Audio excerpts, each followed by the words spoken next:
good evening. Happy Friday, August 1st, 2025. Glad to see you here, though a few minutes late. Although, to be fair, it's not my record for how late I have been historically. Um, Honestly, computers do funny things and for funny reasons, sometimes for no reasons at all. And behind the scenes and backstage was, of course, Ian waiting for me to log in and say, hey, you're late. You are on the screen, Ian. So, Rob, don't apologize for being late. When it's your when we're on Rob time, then so long as it happens within the same week, it's considered on time. That's probably fair. That might be a fair assessment of things. I think it also is the case. I was just thinking about it when you were being quiet then for a second. I was remembering that one time where we were talking for 15 solid minutes and I had not hit the live button like we were talking behind the scenes and then had to start it. And I was like, wait, we just talked about this, but we didn't because the chat wasn't here and no one was here to watch it. And the funniest part was that the chat was so active waiting for us that we were just like, oh yeah, everything's fine, until it was somebody made a comment like, are they gonna is Rob okay? And I was like, oh, we're not on. Oh no, wait, this J Pens Minger. I sorry, completely probably annihilated that. Did you see I tagged you in Megan's videos? Her cousins were in the Chuck E. Cheese when Mr. Charles E. Cheese was arrested. Charles Entertainment Cheese. Thank you very much. Entertainment Cheese. Oh gosh. Well, we went from 1 week where there wasn't like a whole lot going on, so there was little filler stories, to a week where it seems like, well, we've got some everything is going on. All kinds of stuff. I did notice, and for those of you who are chiming in and tuning in, who by some stretch of the imagination don't know who is standing or sitting next to me on screen, this is Ian Runkle of the Bailey. He's a firearms and criminal defense attorney from Canada. Good bud, Elven magic, does all kinds of. I was going to say mischievous elf is I think my official title. Well, one of the cases that I have been very intrigued in covering is one that you just did a very interesting video on. And did you upload that today? Is that the SIG case or is that the proven case? No, the SIG case. Because, the SIG case is interesting. Uh-huh. And if you guys have not checked out Ian's video on that, please go do so, because it gives some very interesting subtext to the current possible litigation by Sig Sauer against Washington State. I mean, that is entertainingly crazy. Mm-hmm. Mm-hmm. I am so, I think we're both going to cover that one because it is crazy and it's the life choices. It is it's going to be very, very, very interesting, especially, and here's the thing, and I'm not going to give away the content of the video, but you have to go check out the video to see why the opinion that I had last week when that announcement came that Sig Sauer was suing Washington State was, okay, that's a choice. It could completely backfire. Now my opinion is whoever was in charge of making this decision needs to be fired yesterday. Or just given a P320 and told to shake it. That's terrible. That's terrible. The Sig Sauer case is pretty wild. For those of you not knowing what the case is about at all, Sig Sauer has a handgun, the P320, very, very, very popular model of handgun. Remarkably popular model of handgun. It's been around for a while. More recently, there's been several reports in the news of the handgun firing without anyone pulling the trigger. You know, that's kind of what you don't want a handgun to do, is fire when you don't intend it to fire. Yeah, I mean, that is probably the biggest party foul a handgun can do. What are the two loudest noises on the range? The what is it? The click when you were expecting a bang, and the bang when you were expecting a click. Yeah. So Yeah. So the bang noise when you're expecting nothing at all when a holstered firearm is there. Now, whether or not it gets to that stage of presenting evidence on this, there's enough of these cases going around that Sig Sauer is going to be facing this on multiple fronts. But to basically take your own company and put a spotlight on it by suing the state of Washington and saying, no, you cannot decide that our firearms are unsafe. You must continue to use our firearms because you said you would. And thereby allowing the state of Washington to say, let me prove all the ways that we find or believe that it's unsafe. It's a decision. Including we find that there was a jury verdict that says this is no good. You're not supposed to give away your video. You're supposed to make people go and watch your video.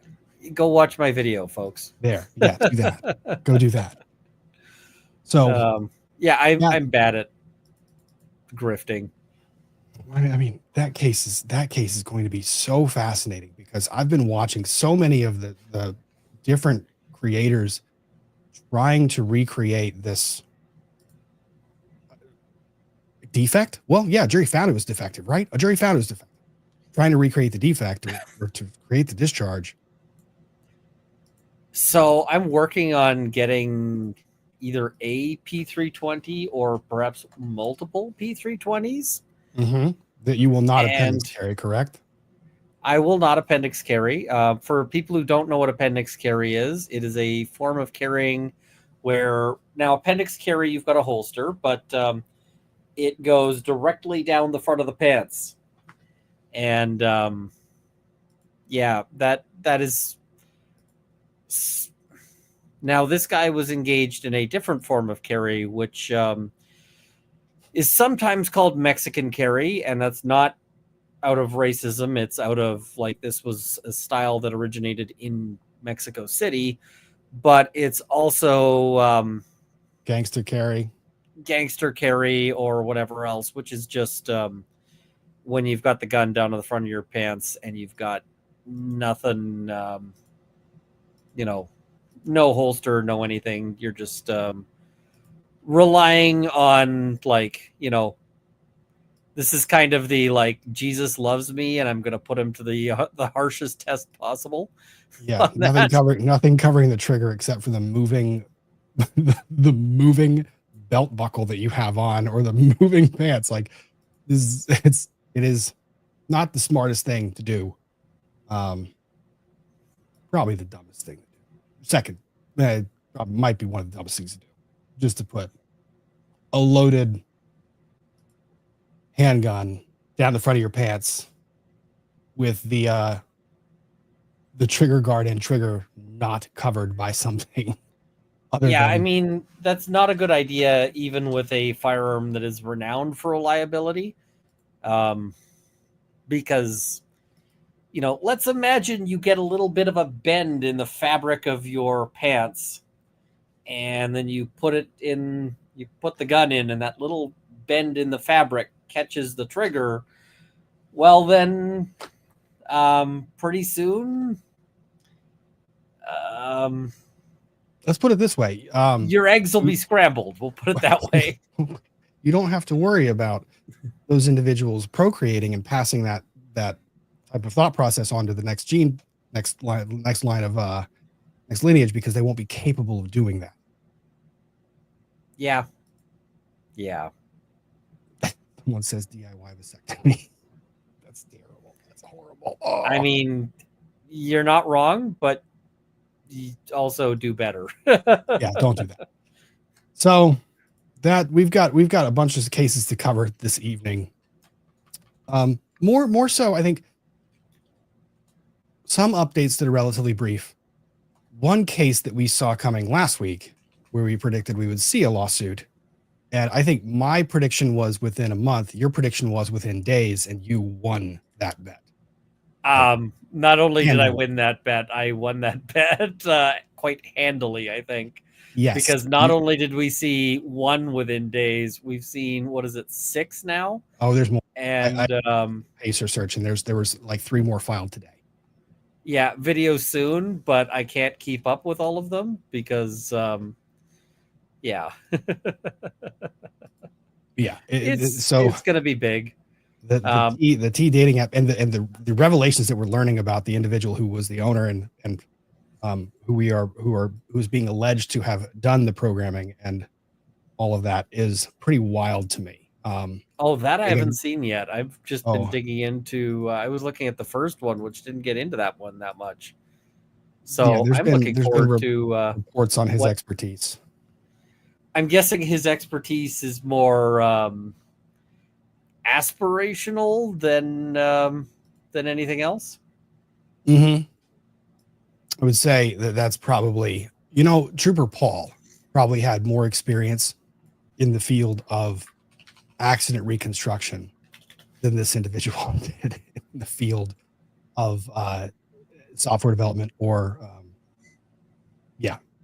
programming. Yep. Mm-hmm. Yeah. He's going to pirouette his way right into that company's going to pirouette their way right into a judgment. But there's a couple of interesting factors about that lawsuit too. We'll get to it. Is the other named co-defendants are pretty interesting in some of that. I think there's going to be a tough line to some liability on some of them. But again, we'll talk about that in a little bit. We've got that. We have got another follow-up to a case that we had been covering, which is the Sarah Boone case. We talked about how the lawyer was alleged by Sarah Boone's last letter to not having met a deadline, but the lawyer had actually asked for a deadline to be extended. And, Sarah Boone is apparently asking that should be given another one because we're going to run for a record on the number of court appointments. And then we've got a comical but not comical story about a certain beverage manufacturer and a little boo-boo. Oh, that one is, as a criminal defense lawyer, that one made me very happy. As a product liability, as any type of lawyer, that one makes anybody happy. That case is going to result in, we are just going to start talking about the possible avenues of, and you're going to see how lawyers kind of think through what is the worst possible case that could occur, hypothetically speaking. What do we foresee as being the largest issue there? So, how was your week other than that? Any court stuff? Any fun stuff? I had the flu. Like all week, I had the flu. So I'm still recovering from that. It sucks. Like I'm at the point where I think I've recovered from the flu, but I still feel like I've had my butt kicked. So yeah. Well, I'm sorry, man. That's brutal. Hopefully you're feeling better. We're not going to keep you too late this evening, although I say that and get into a lot of trouble every single time. Yeah, we shall see. But you jump off anytime you want to. Obviously, we are blessed to have you here. Just making one save because did I get everything saved that I needed to? Of course not. Why would I do that? No problem at all. All right, chat. How you guys doing? You guys ready to rock? Let's see. Oh, also, I can report something relatively interesting.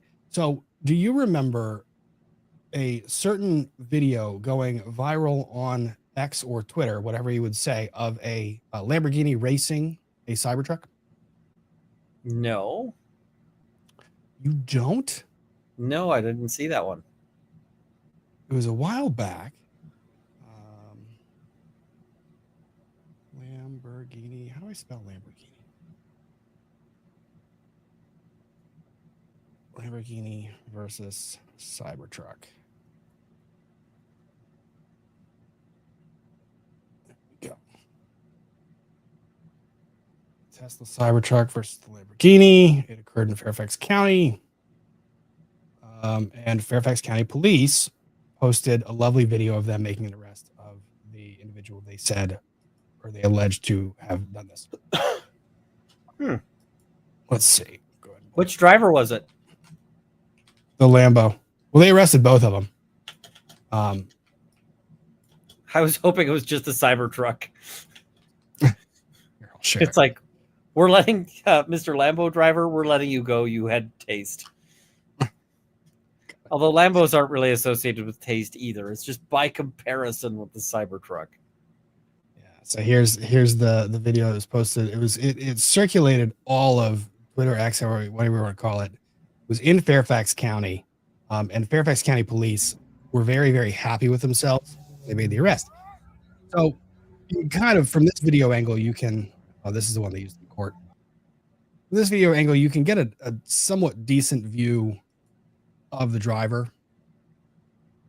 The original post that occurred only captured, I believe it only captured like that part, like off the line. You couldn't see the driver. So off the line, Lamborghini this is, by the way, people who know where this is, if anyone who knows where this is a very heavily trafficked area of Fairfax County. This is in like downtown, or this is in Tyson's Corner. This road is usually slammed with traffic. So racing, really stupid on this road. And really any road. Yeah. Boom, what are we gonna do? We're gonna go race.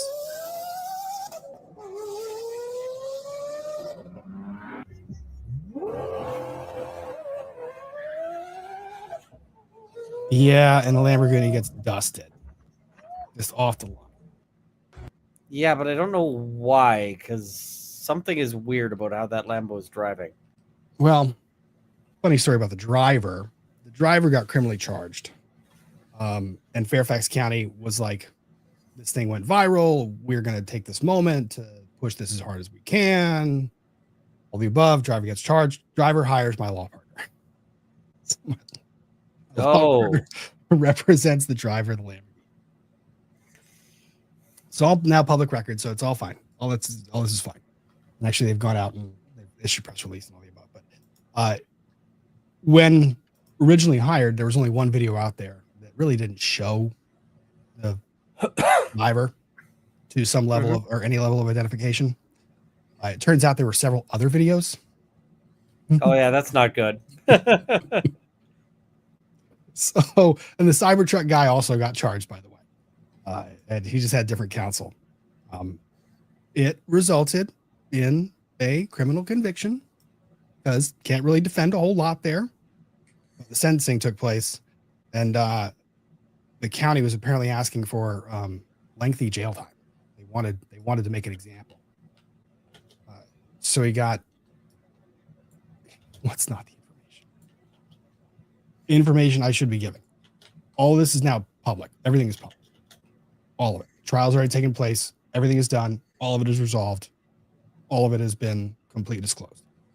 And the individual has also given authorization for anyone to go out and talk about it. Like I said, also in court when it happened. So it's odd. Disposition is resolved. Suffice to say that the Commonwealth or county attorney isn't very pleased because they did get jail, but they did not get jail they were requesting. He's going to have to serve like a very nominal period of time. They gave 90 days, and then 85 suspended. Because it's a misdemeanor charge, he only has to serve half time, so 2 days. Okay. That's not bad. For street racing? Yeah, no, that's pretty solid. Yep. So, and by the way, the information I'm giving was all put in a press release that was issued by both the Commonwealth's attorney, and then it was also picked up by the news media who was in the courtroom. So I'm not giving any. I don't think I'm giving away anything. I can't. Pretty sure all of that's public. Anyways. Oh, let me see. Oh no, Elf. This one I've talked about already. I've known this. This has been talked with both my partner and the client. Everybody knows that's fine. So we're above board. I shall be right back. Yeah. So that was funny. That happened this week. Other than that, picking fights, lots of different fights, lots of different frustrations that exist. I'm tired of lawyers that file things on Fridays at 3:30 in the afternoon and give you notice of it at 4 o'clock when it wants to make you scream and yell and do all the shouting. So that's how the week has been. It's been relatively interesting, one way or the other. Let's catch up on what people are doing in chat. I've seen the chat fly by, but wanted to make sure I'm catching up. Oh, audio is going in and out. Hard to hear you. Okay, let me do this. Let me try this. I did this last time and it ended up helping a bit. I think what I ended up having to do was turning my mic up as opposed to as it related to Ian's, because Ian's was really loud. So the auto adjustment didn't work as well as it should. So let's see. Ian is sick. He just reported that he's sick. Catching up on some of these baby steps. Thank you for gifting memberships. Very much appreciated. Moonraiser 7192. So someone sent a case of P320s to Alec Baldwin. No. Alec Baldwin is just his Alec Baldwin's claim was just he held the gun up and it just went off. That's all it did, which was demonstrably not true. But again, that was prosecutorial misconduct that resulted in dismissal of those charges. No, because in Alec Baldwin's case, he can't actually say he manipulated the slide at all. He just said it just went off. I have no idea why. It just went off. Harbinger of imminent death. Thank you. Do controlled deliveries hold up in court? Are you mens rea? Signing for a package doesn't prove you know what's in it. I'm bad at being on topic. I don't know, honestly. So wait. So if someone is delivering an object to me or something to me in a package, and I don't know who the sender is or anything else, and I sign for that package, am I responsible for having received the package in my possession? Generally speaking, I believe the law would require you to have some form of actual knowledge, and they would have to be able to prove that beyond a reasonable doubt. So you'd actually have to know what you are receiving at that point in time. Mens rea does have to be satisfied.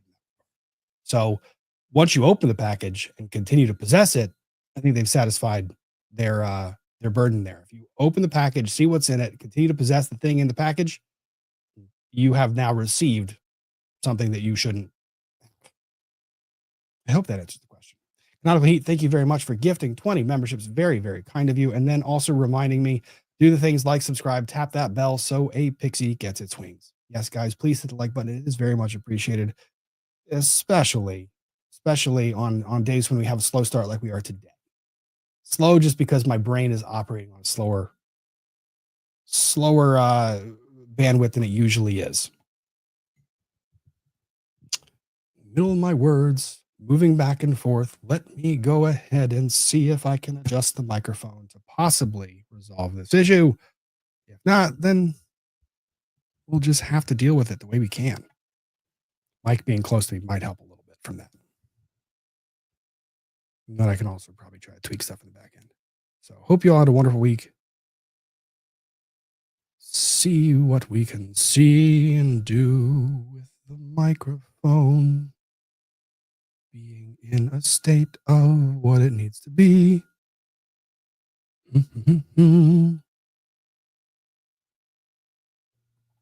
Let's try that. We're going to try some neutral setting. Maybe that would help. And let's try to punch it up a bit. I'm messing with audio because, again, I don't know why. Audio has never been my strong suit. Technology, generally speaking, is my strong suit. Audio has not liked me recently. It's been very frustrating.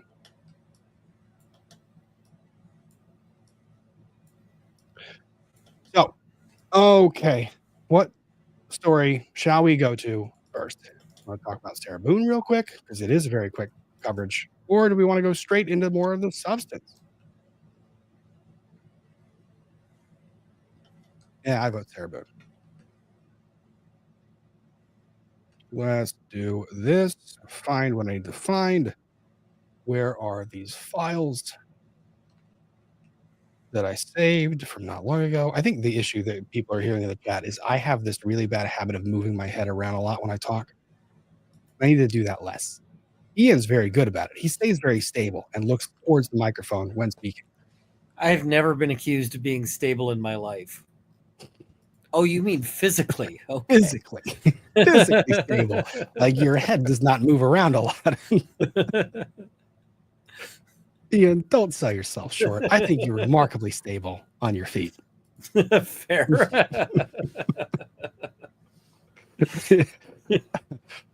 Mental stability for lawyers is, I mean, that's a sliding pendulum. We don't really know where that thing goes. It ebbs and flows. It rolls with the tide. You get what you get, really. You get what you get, man. It's lawyers, not entirely stable individuals. Okay, so let's go ahead and talk about the Sarah Boone.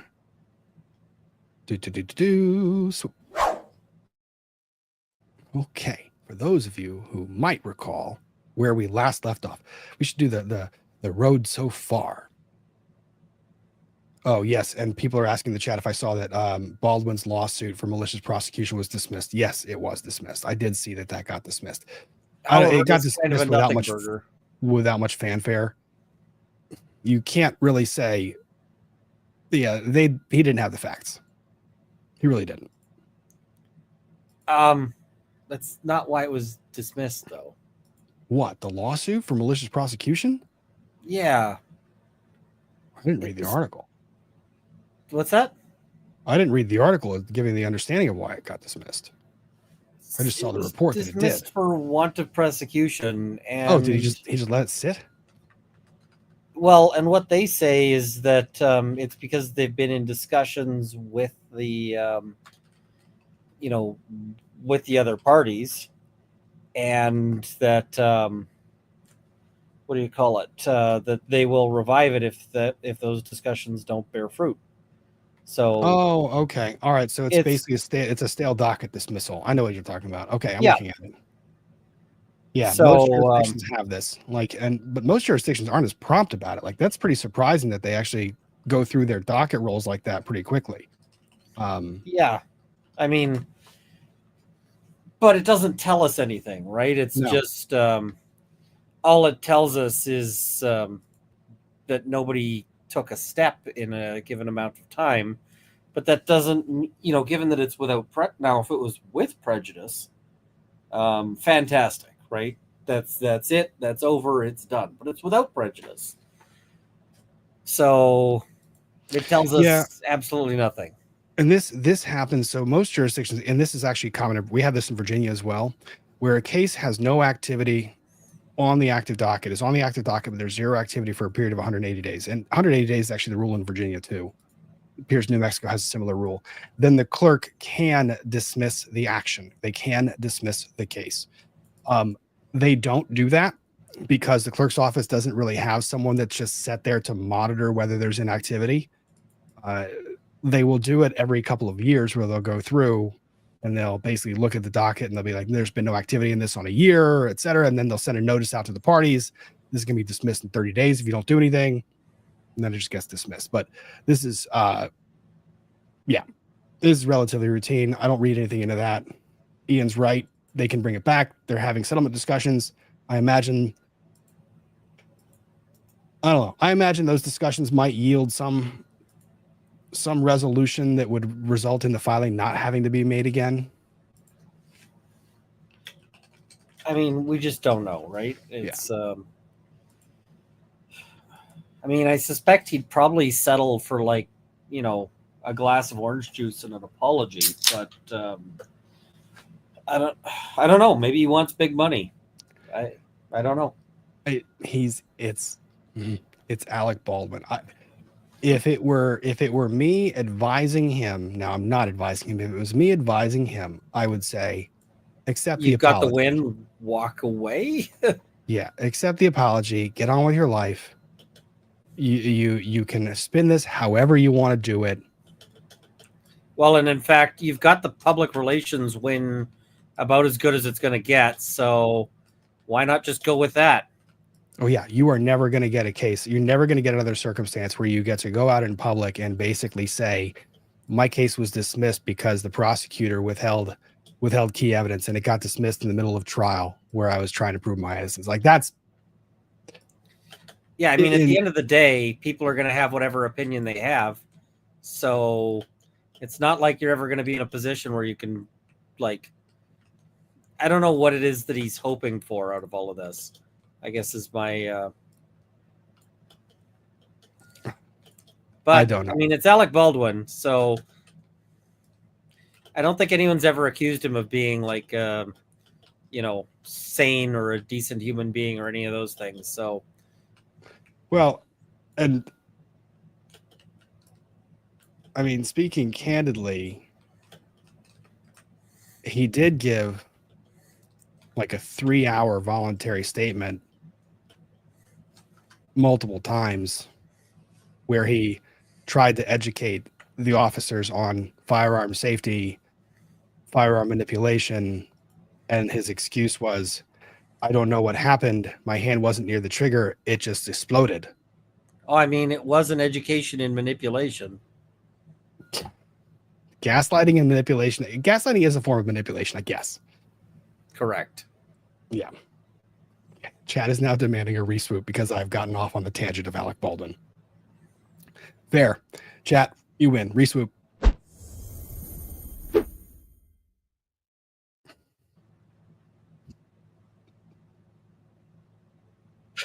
just saw a super chat pop up that's making me die. I can't.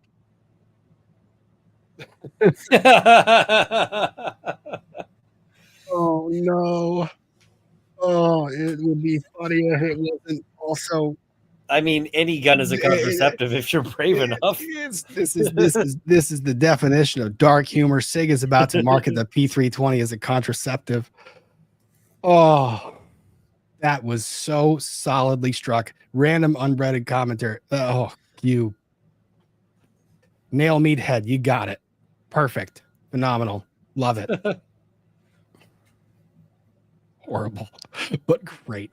All right. So you guys will remember that last week we touched briefly on the Sarah Boone notice of inquiry. Comes now Sarah Boone and asks this court to please provide the status of her court-appointed appellate attorney, Joshua E. Adams. And she went on and on for several paragraphs about her concerns. And the closing paragraph was, as appellant respectfully requests this honorable court to please advise and take notice of these violations and to either compel court-appointed appellate attorney Joshua E. Adams to fulfill his legal duties and communicate immediately, or appoint new counsel, and this last part was my very favorite, capable of necessary communication and representation and inclusion of the appellate. It's that little inclusion part that I think is probably the issue for a lot of for a lot of attorneys that walk this path. I mean, the good news is that she's likely to be included in all things jail for the Yep. So oddly enough, and surprise to the aghast dismay of every single human in the whole wide world, we have a motion to withdraw. No. So, oh no. Ian's favorite lines in any pleading comes now. The undersigned court-appointed conflict counsel for the appellant and pursuant to Florida Rule of Appellate Procedure 9.140D, etc., respectfully moves to withdraw his counsel and requests that new counsel be appointed. In support of this motion, please let me out of this, Judge. I'm paraphrasing. Here's why. The appellant was convicted. Subsequent notice of appeal. Undersigned was appointed by the lower tribunal as conflict counsel after conviction to handle the appellant's appeal. A notice of appeal has been filed and undersigned's complied with the appellate rules. Cool. Then he goes through the rule that says you can give me leave to withdraw if you find good cause.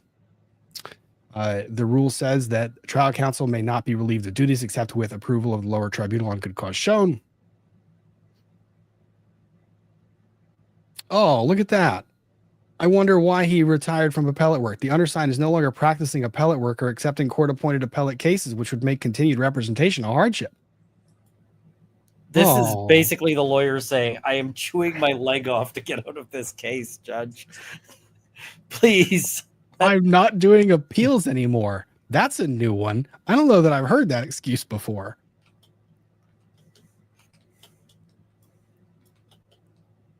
Interesting. Huh. You know what's funny is there's a conflict list, and lawyers, we submit our paperwork every year to be on that conflict list or to be on appellate counsel list or the court appointed attorneys list. You're pretty much aware that you're doing these things because you're getting appointed in every case basically handled by a public defender. There, once the appeal happens, there's a conflict, right? Especially if there's, Yeah, I mean, it's not like he got on that list by accident. Now,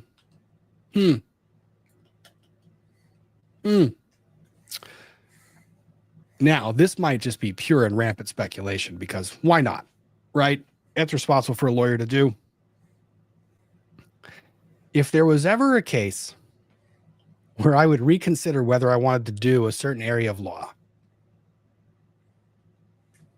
or there was ever a client that made me reconsider my life choices, would Sarah Boone fit that bill? Yes. That was really quick. You go through all of these cases your entire career, and you get this one defendant, and the one defendant that you start representing, you look back across the aisle, and you're just going like, I don't have the heart to do this anymore. I give up. And you just completely walk away from a full area of practice that you've been engaged in for a career. The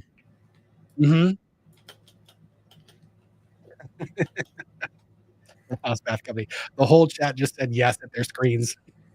Christ, I'd be intent. This is the thing where you like are just like, I don't want to be a lawyer anymore. I would like to go and live my life as a bear. please, I can't. I've lost the will to practice law. This person Also has to made be alive. Yeah. I wish to now retire. It's the one case where you're like teetering on the edge of retirement and you're going, do I retire right now? And you're like, I've got some more years in me. Enter Sarah Boone. Nope, honey, we're retired. We are no longer doing this. Yeah, I've got some more years in me, and I'd like to spend them doing not this shit. Exactly. Yeah, that was the fastest turnaround time. What an odd way of doing this. Now, when it's an associate that gets assigned cases like this, yeah, I can see an associate transferring firms because the associate does the level or the type of work or the type of law that the partner directs the associate to do. But generally speaking, oh no, his bar number low. 58112. Okay. All right. So, like I said, short story. Sarah Boone. And he's like, I'm gonna chew my leg off to get out of this case. I know. I don't know if I'm gonna say that Sarah Boone caused this lawyer to retire, but it wouldn't be a stretch to imagine that the two are somehow related. I mean, yeah, I couldn't tolerate that. So, like I said, quick story, relatively short, and it was a closing the loop on the last of that. So we'll probably see appellate counsel, which will be counsel number 12 in her case.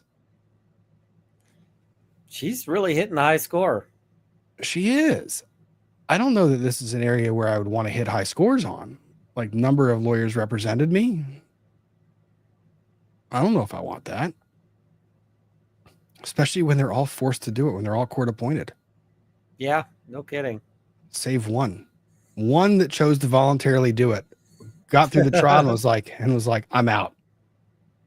And then we're back to making sure this all goes. So, bless you. Apologies.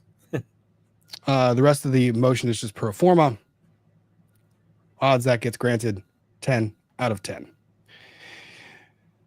So, on the rule issue, let's say hypothetically that you do retire from the practice of law because we did away with indentured servitude a long time ago,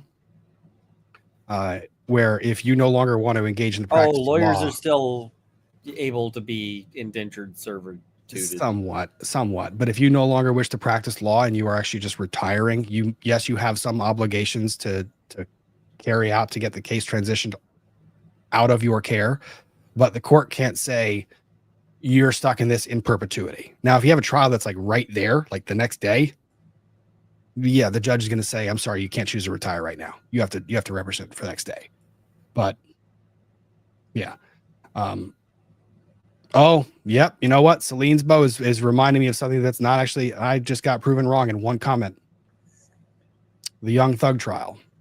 Some of those lawyers that were court appointed lost their entire practices while that case was ongoing. Oh, yeah. Forgot about that because that trial went on for years. Okay. Proven wrong. Now that trial's the anomaly, not the rule. So, okay. Brissy Girl 4997. Sarah Boone has family court drama too, if you're interested. I would need to know a lot more about that before giving any type of discussion of it would be logical. But I know that there was some family court issues. There's a whole like subreddit dedicated to Sarah Boone's letters in the family court case. Oh, ew. I don't know if I can read those. That's tough. Did she really send letters in to the family court judge? Oh my.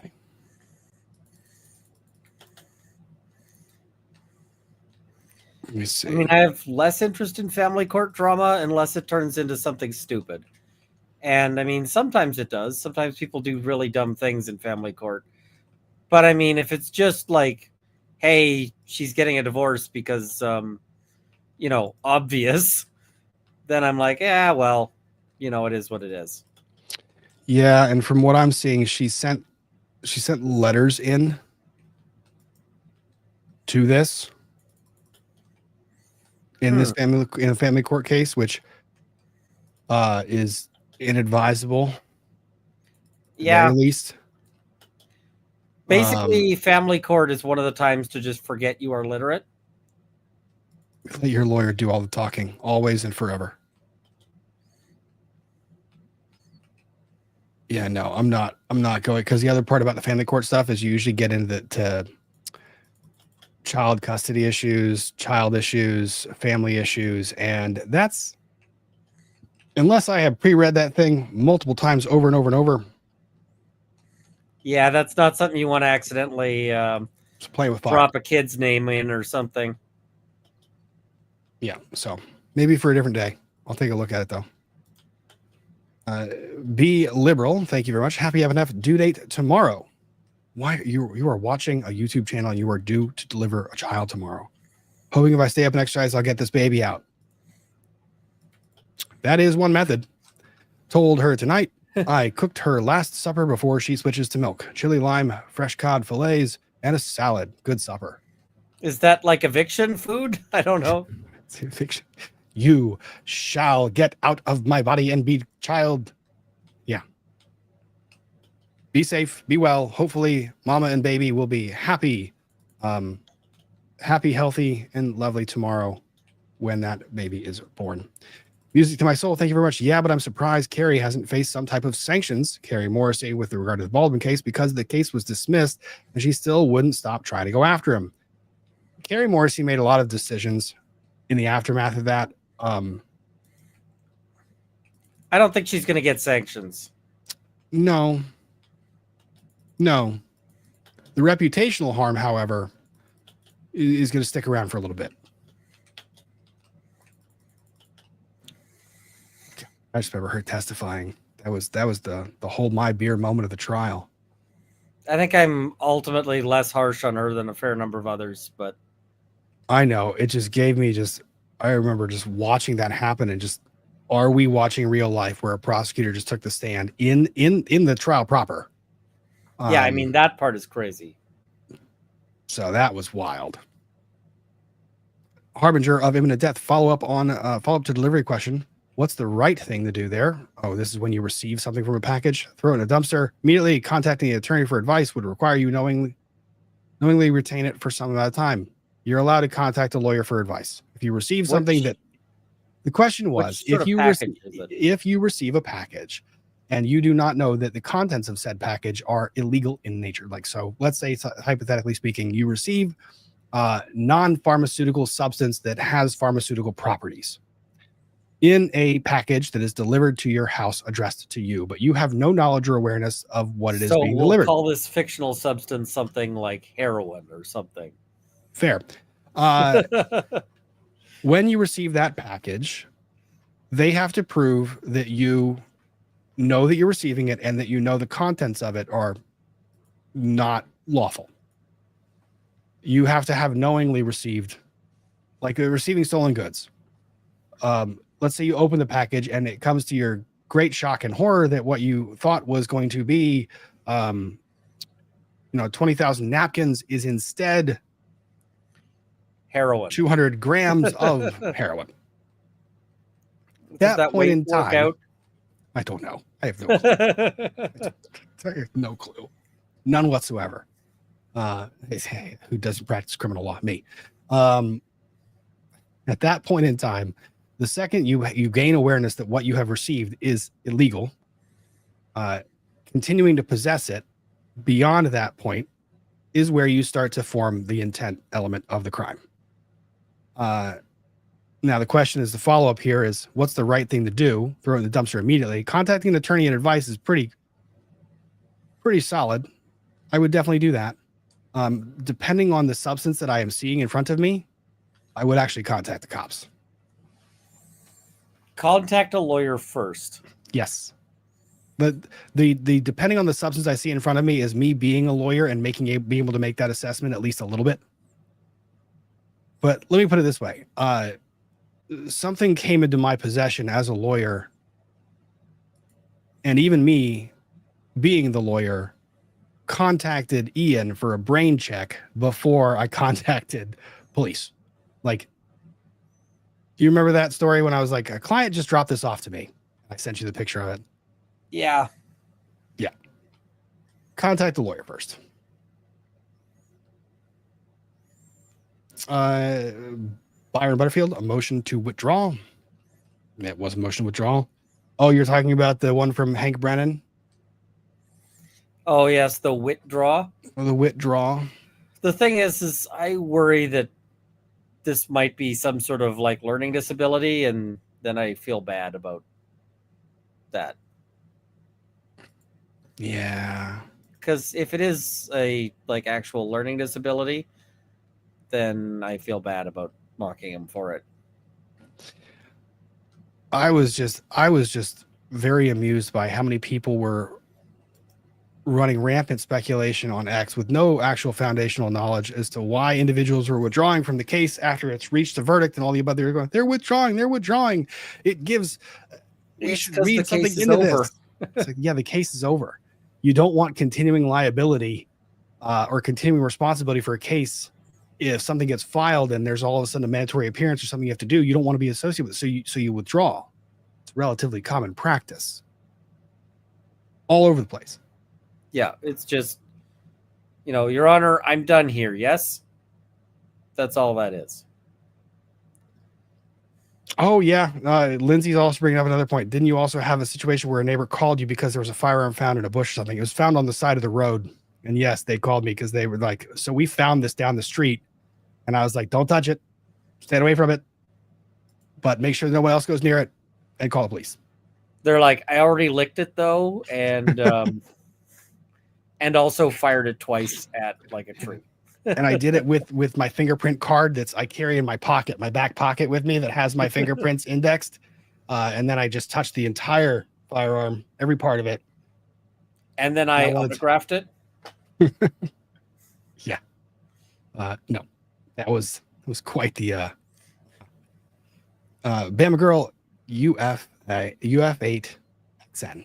I will be 70 years old on Monday. I want to celebrate by going to see Joe Bonamassa at the Wolf Trap in September. Congratulations. Happy 70th. What a 70th. Wonderful. I don't know who that is, but I hope they're awesome. I don't have no clue, but I will say the Wolf Trap is a great venue, outdoor auditorium, phenomenal. Also, Way to go. And then you can be joined in this 70 on Monday. Look at you guys, same birthday. Who's now best friends? Y'all are best friends. Byron Butterfield now best friends. Or mortal enemies. That is Or also mortal enemies. an allowable option in the circumstances. Point made. Conceded. Alex Jancha Pro, any chance you could look into the Buffalo Public Schools situation that Unsub Podcast put out to light? Staff blocking EMS from saving ODing kids and more. Whoa. Buffalo Public Schools. Can add that to the list. There's been a whole lot of school news recently. And the school news is always difficult to cover too, because people have very strong opinions about that. Okay. Let's go ahead and go to. Wait, you want to talk about the inadvertent? Oh, it's the unsubscribed podcast they're referring to. Yeah.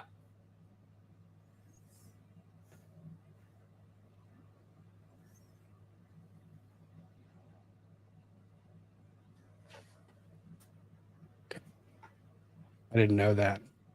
Oh, the Fat Electrician's on that one. I love I love his channel. He's also a pretty cool guy. He bought me a beer once. I didn't get to talk to him when we were there last time. I love his channel. I love people that are history and like the stories of history. Really fun. So I can take a look at that story. It's really hard to actually talk to people. Yeah. A lot of people are very interested in that. I can take a look at that story, guys, and see if there's anything in there that I can take a look at and figure out what's going on. All right. So drink can mix up or tea class action lawsuit. I mean, it's all beverage related. It is, but one is like the verbal tea, and the other one is just, well, not really tea. Yeah, but do we?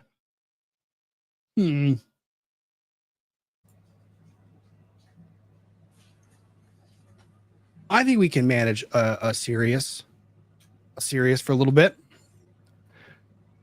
Okay. Let's swoop and get into. People are so mad. It's just, we don't know. Let's do this. I'm gonna go ahead and Ian, pick a number from 1 to 10. 7.2. You jerk. I needed it to be a whole number. Pick a whole number between 1 and 10. 3. Okay. So T lawsuit. I was doing evens or odds. And then 7.2. Is it technically, is it the first number? Is it the decimal point? Which one is it? I mean, you didn't specify. I know that. I know. All right. So right now, let's go ahead and we're going to get into the T app. Let's swoop to this.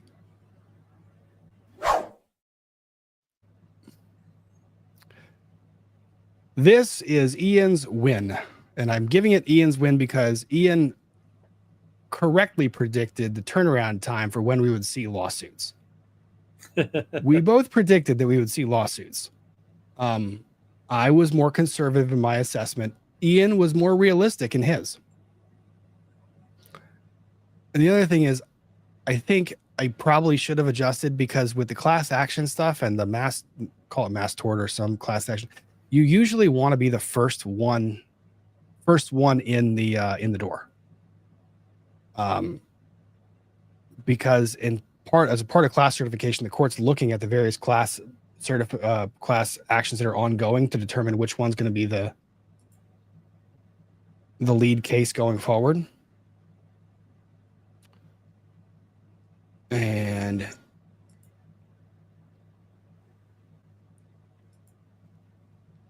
sorry, I just got a note. Amy, I saw your note. I'll find some time to pull that up after this coverage real quick. Whoever's first in line or the first cases in line can usually. They have a lot of control. Yeah. Which you want. especially if you're lead counsel, because it's always the money at the end of the day. So let's see. This was one that I found interesting. Let's share screen. Northern District, California, a class action complaint for damages. And this one was filed by Giselle de Reyes against T Dating Advice. That's one of the lawsuits. The other one was, so the first one was filed July 20, I want to say it was 28th. Yeah, July 28th. The first lawsuits were filed July 28th, and I think we've had 6 or 7 since then. So this one was also filed July 27th. Interesting thing about this one is the named party defendants. This one names T Dating Advice, X Corporation, and the 4chan Community Support LLC. So this one's going after various defendants. But let's start with, I think this was one of the first ones to get filed.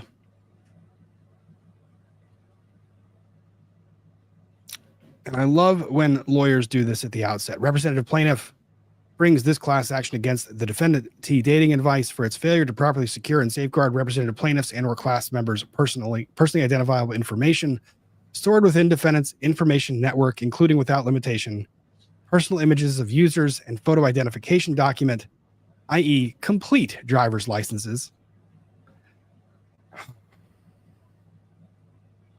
Thereafter being referred to as PI, personally identifiable information. So it's other private information. Reyes wishes to hold the defendant responsible for the harms it caused and will continue to cause to her and thousands of other similarly situated persons in a massive and preventable cyber attack purportedly discovered by defendant on July 25th, 2025, by which unauthorized individuals infiltrated is an interesting word. I don't know if they had to infiltrate anything. I think it was just there. Defendants inadequately protected network and access to private information, which was being kept under protected, the data breach. Defendant owns and operates an application called T, which is marketed as a women-only app that offers dating tools for women and lets women anonymously share and search for information, advice, and photos of men they say they have dates with or are looking to date. And then they have the ABC News story that kind of goes into the more summary explanation. According to the defendant, during the early stages of development, we required selfies and IDs as an added layer of safety to ensure that only women were signing up for the app. You would think that if you're requiring selfies and photos of driver's licenses that you might have thought about security before you did that. T promised users that the images would be deleted. Oh, you didn't have a data storage policy either. You said you promises. That's a problem. Pursuant to T's requirements, female users submitted selfies and or images of their photo identification to T. These images, which T promised to delete, if that's true, if they really promised to delete those and they instead stored them or archived them. They were instead stored on an unsecured Firebase storage bucket, which was accessed by an unauthorized individual and posted on the infamous 4chan message board. A second 4chan leak involved the disclosure of 1.1 million private messages sent between users on the T platform. Oof. Yeah. Collectively, the leaks allow anyone to identify users based on social media profiles, phone numbers, and or other personal details revealed in the messages. What's that footnote? Oh, that's just the other reporting. On July 25th, T disclosed the following about the data breach. Oh no, they put it in quotes, which means and suggests to me that they're going to have something later on in this lawsuit that's going to say that this statement is false. A legacy data storage system was compromised, resulting in unauthorized access to a data set from prior to February 2024. This data set includes approximately 72,000 images, including approximately 13,000 selfies and photo identification submitted by users during account verification, and approximately 59,000 images publicly viewable in the app from posts, comments, and direct messages. Shortly after the data breach was announced, internet users claimed to have mapped the locations of T's users based on metadata contained in the leaked images. Holy crap. Yeah, all the metadata being out there is especially funny because like one of them traces back to a military base. Well, yeah, the military base one. I mean, if you're gonna post something somewhere, posting it on 4chan or any similar platform is the guaranteed way of finding the most trolly of trolls, who are also tend to be relatively decent at computer programming and data analysis. Oof. Thus, instead of empowering women, T has actually put them at risk of serious harm. This is just brutal.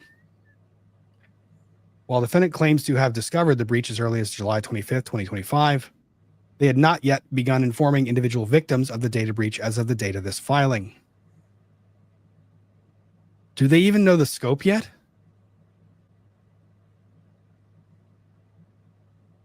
Indeed, representative plaintiff and class members were wholly unaware of the data breach until they saw media coverage of the incident. I imagine there's a little bit of panic when you see all of a sudden on the news that this is happening. Defendant acquired, collected, and stored representative plaintiffs and class members' private information. Therefore, at all relevant times, they knew or should have known that the plaintiff and class members would use their services to store and or share sensitive data, including highly confidential private info. Here we have jurisdiction. Nothing really in controversy there. That's where the headquarters is, and that's where they conduct business. So you sue them, and that's proper. The plaintiff is an individual that resides and is a citizen of California. Submitted the images. Their information was a resultant part of the breach. They received a letter from the defendant stating that their data was involved in the data breach. Well, doesn't that kind of conflict with their statement up here, which says you haven't even told other people individually? I think letters would satisfy that point. Scroll. Actual injury in the form of damages to and diminution in the value of their private information.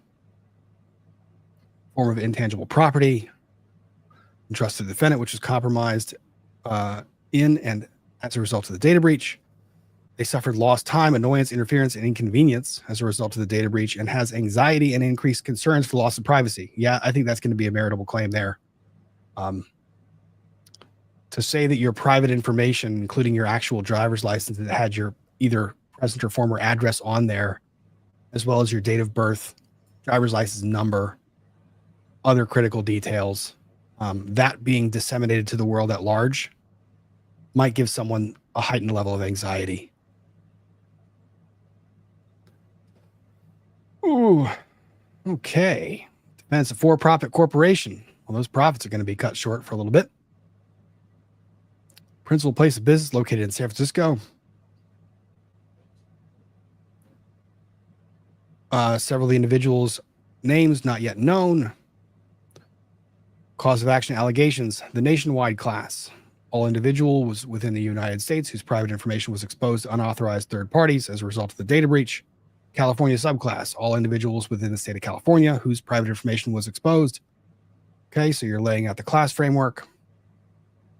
No problem there. And now you're going through class qualifications. I don't think they're going to have an issue with any of the class qualifications. The sheer volume of individuals that their privacy was affected makes this pretty damn appropriate for a class certification. I think that's why you've seen so many class actions filed, because no one's disputing that this is a proper class to certify. Common factual allegations. Point 1, the cyber attack. In the course of the data breach, one or more unauthorized third parties accessed their private information. Representative plaintiff was among the individuals whose data was accessed. According to the data breach notification, and or publicly filed documents. Plaintiff states on information and belief that thousands/millions of persons were affected by the data breach. I don't know if they had millions of users, but thousands I'll give you. Defendants failed response to the breach.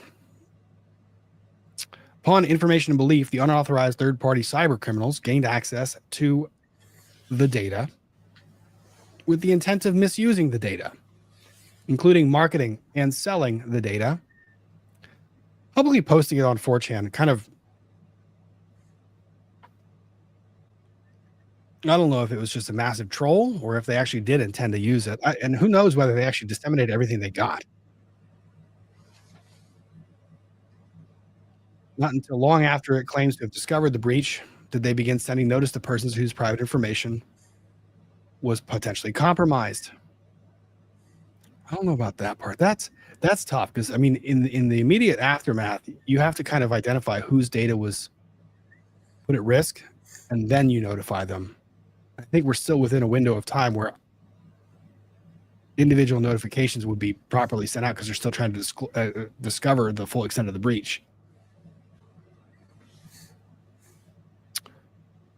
Despite this, the plaintiff and the class members remain in the dark regarding what particular data was stolen. Well, that's a problem. There's more? I mentioned that earlier, but yeah. The particular malware used, or what steps are being taken, if any, to secure their private information going forward. So they're left to speculate as to where their private information ended up, who used it for what purpose, and further speculate on the full impact of the data breach. Ergo, do they have my credit card information that I use for any subscription service? Do they have anything else that I put into this application? Yeah, I mean, basically, you should assume that anything you put in there was totally accessible. Anyone else looking at their phone right now, like just looking at their phone and looking at the device and being like, what apps do I have on here? And what data have I given these apps voluntarily? No? Then I might suggest that you do take a quick look down at your phone and the applications you have.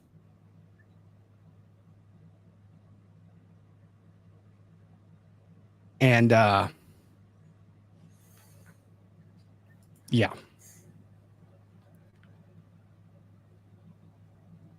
And guys, I know I do know this. So the way that we broke this down last, there are various classes of individuals or categories of individuals who are affected by this data breach. And they have very different claims, very different concerns, very different frustrations. All of it goes back to the data that ends up getting leaked. But two entirely different categories. One, the women who were the participants and people who had signed up. Two, the men whose images, information, including names, anything else, and personal details are being shared in these back and forth messages that are also being leaked. So you have the ladies and the gents. And both of them are going to have issues there. Yes. Right now, the easier of the two to prove is the person who had an actual, maybe not signature, but click signature.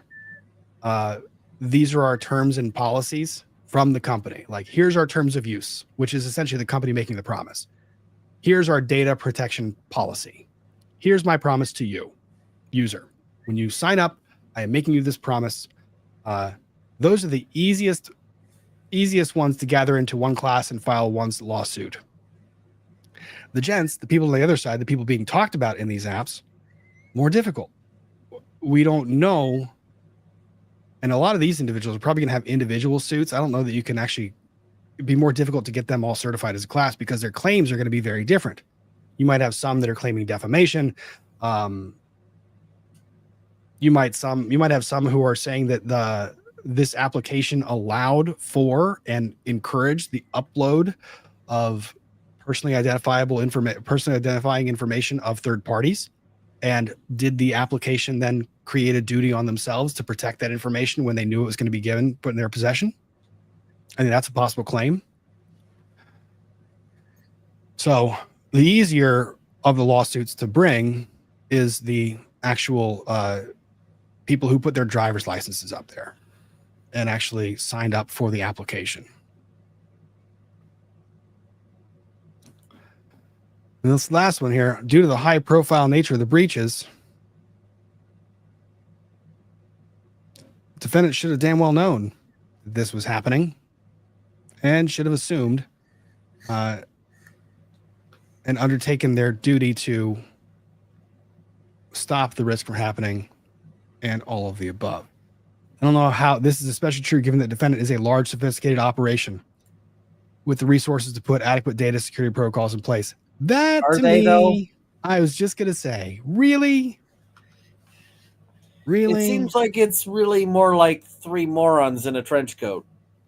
I mean, don't confuse or conflate getting a lot of money for your application that you created with sophisticated operation with immense resources. Like, you might have received money based on your idea, and the influx of money might have caused growth that was well more than you had adequately prepared for. But that doesn't necessarily mean that you are a sophisticated operation. That actually means the reverse.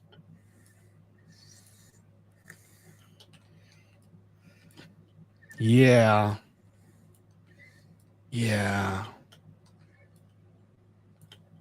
Oh, and the obligation to protect stolen information. This is also why I don't want to deal with personal information, because once you do that, you start getting into federal law, which that's the last place I want to be. I like being in a backyard where I know Virginia code and can research what duties and obligations I have. But when you have information disseminated electronically over the internet and you're managing that information, when it has personally identifiable information that you're storing, ooh, scares the hell out of me.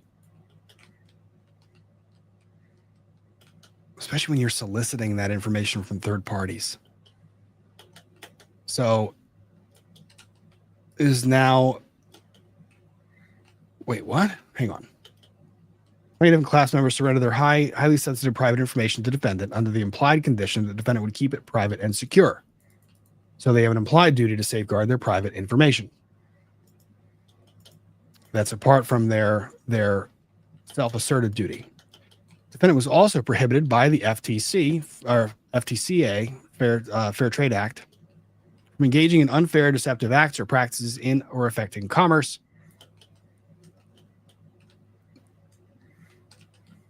So FTC has concluded that a company's failure to maintain reasonable and appropriate data security is an unfair practice in violation of the FTC Act. There. They also owed a duty to exercise reasonable care in obtaining, retaining, securing, safeguarding, deleting, and protecting the private information in their possession. Yeah, I would say they did.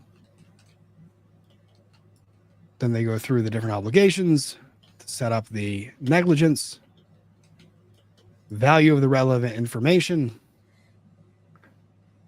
I would say that private information that includes the driver's licenses, like physical driver's licenses or the copies of them, is pretty valuable. We can stipulate to that fact, right, Ian? Like copies of driver's licenses has a value. Oh, but they go in and actually identify how much you have to pay on the dark web to get these things. Really? Well, I guess if you filed one of these lawsuits in the past, you pretty much know, and you've done this research before, because you have to prove some element of damages. Numerous sources cite dark web pricing for stolen identity credentials. For example, personal identity information can be sold at a price range from $40 to $200, and bank details have a price range from $50 to $200. It's an article by Digital Trends that's used to cite that as a source. Experian reports that stolen credit card or debit card number can sell for $5 to $110 on the dark web. They can also purchase and all of this stuff seems fairly cheap. I was looking at that going, $5 for a credit card number? I mean, that's inexpensive criming. Keep in mind, most credit card numbers won't pan out. That's true. So you're just doing the bulk, and you're they buy kind of like going on blast. They buy like 1,000 of them, and that's it. But there's also this data point, which criminals can also purchase access to entire company data breaches for the low price of $1,000 to $5,000. That seems pretty low to me. If you're looking at an entire company, full data breach, and the company, someone's like, here, you can have all of this data. But again, I guess you're competing against the world of other unsavory characters who are also getting access to this material, and in a race to who can, this sounds pretty gross, right? Who can use it to the most effect the quickest before it becomes stale and the person becomes wise to the fact that their information's compromised. Mm-hmm. Going to result in devastating financial and personal losses to the represented plaintiff and class members. Yeah. I would go ahead and stipulate to that. Data breaches right now are a really big ticket item. Very, very big ticket item. Identity thieves, ramifications of their failure to keep the secure data are long lasting and severe. Once it's stolen, once it's out there, it's out there. There's a reason why in every data breach, there's not really a remedy. There isn't really a monetary value that you can actually recover back to get your private data back to you, which is why you see companies, whenever they report a data breach, they're like, our data was lost. Here, we are going to give you 1 year of identity theft tracking. Because it's like, how do you compensate them? It's like, congratulations, we've tracked that your identity's been thieved. That's the thing. You get an alert that someone's using your social security number somewhere else, but what do? Do you go to the social security office and be like, I need a new social security number because they're using mine? No, we don't really have a system in place to do that. Like, it's one of the things that's scary about the data use and the data storage is there's really no way of coming back from it. If you are a victim of someone completely stealing your identity, there's not a whole lot you can do to recover. There may be a time lag from when the harm occurs versus when it's discovered. Yeah. It's very common. Very common. Did I ever tell you? Never mind. Law firms repeatedly get hit with ransomware. So do banks. So do all kinds of stuff. There was a stretch of a period of time several years ago where there was this ransomware that was being dropped in servers that said, if you want access to your server back, email this person. Well, the email address that was used, email this person, belonged to a person who had been incarcerated for 4 years. So that ransomware was still actively being utilized. And for the most part, it was being utilized as a method of someone who had gone in and actually compromised your data. They would go in, grab the data, and then they would drop the ransomware behind to make sure that anything they did was completely unrecoverable. Right. So finding this stuff and the idea that this stuff is long lasting is very, very much true. Once this data is out there, it's out there. Oh, no. Jeff Logeman.